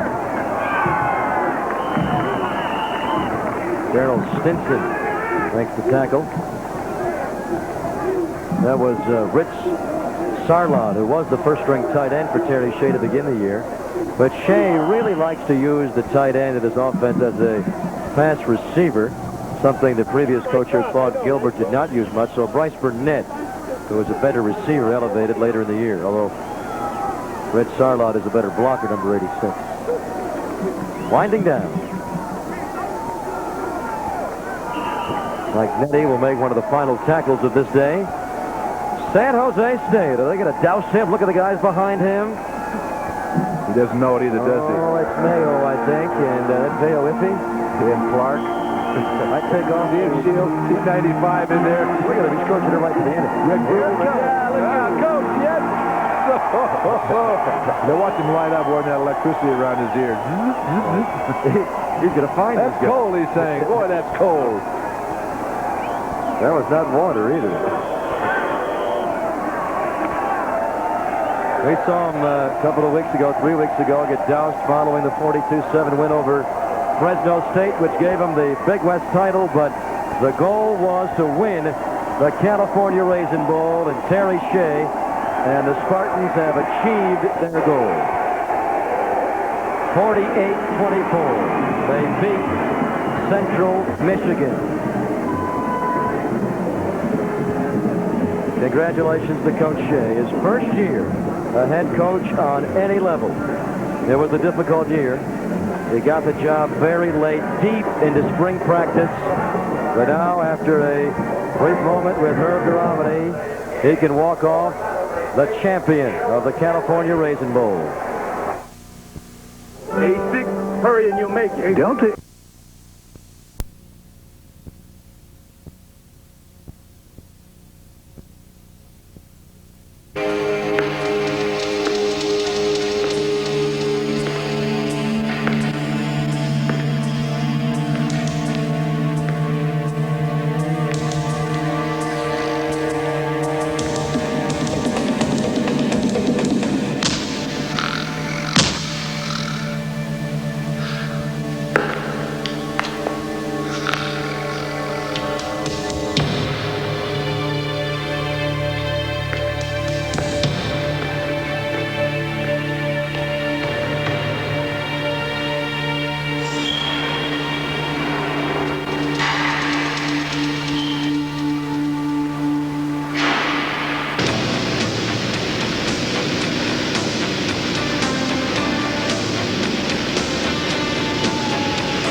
Please.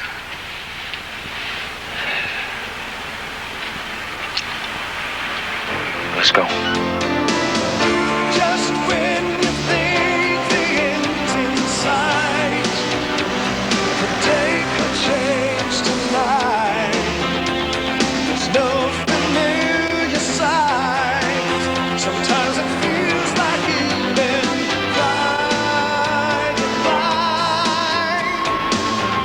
destination unknown. Flying blind. How far can you go?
I only got a few hours.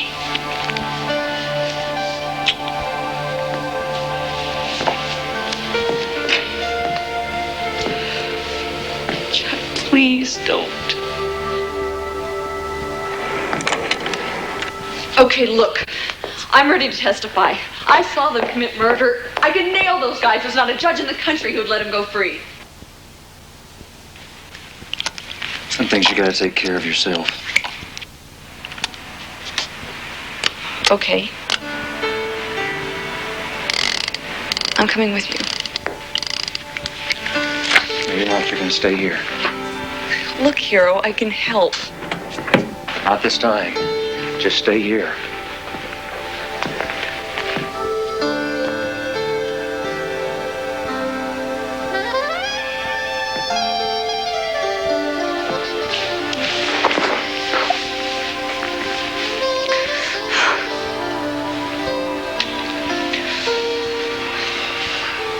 Look at me. Look at me. I'll be back.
Followed Baker and Camarillo to a parking garage.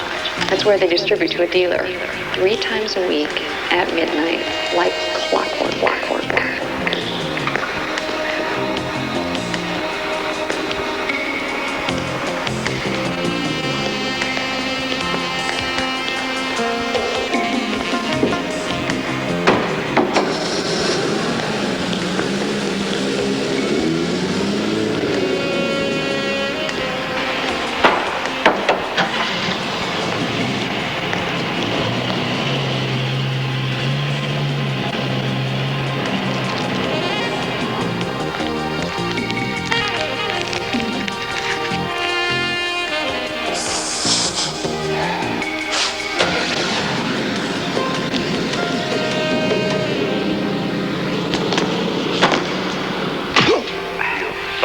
Junkie. This is work, not play. No, you better get your shit together. You're out, understand?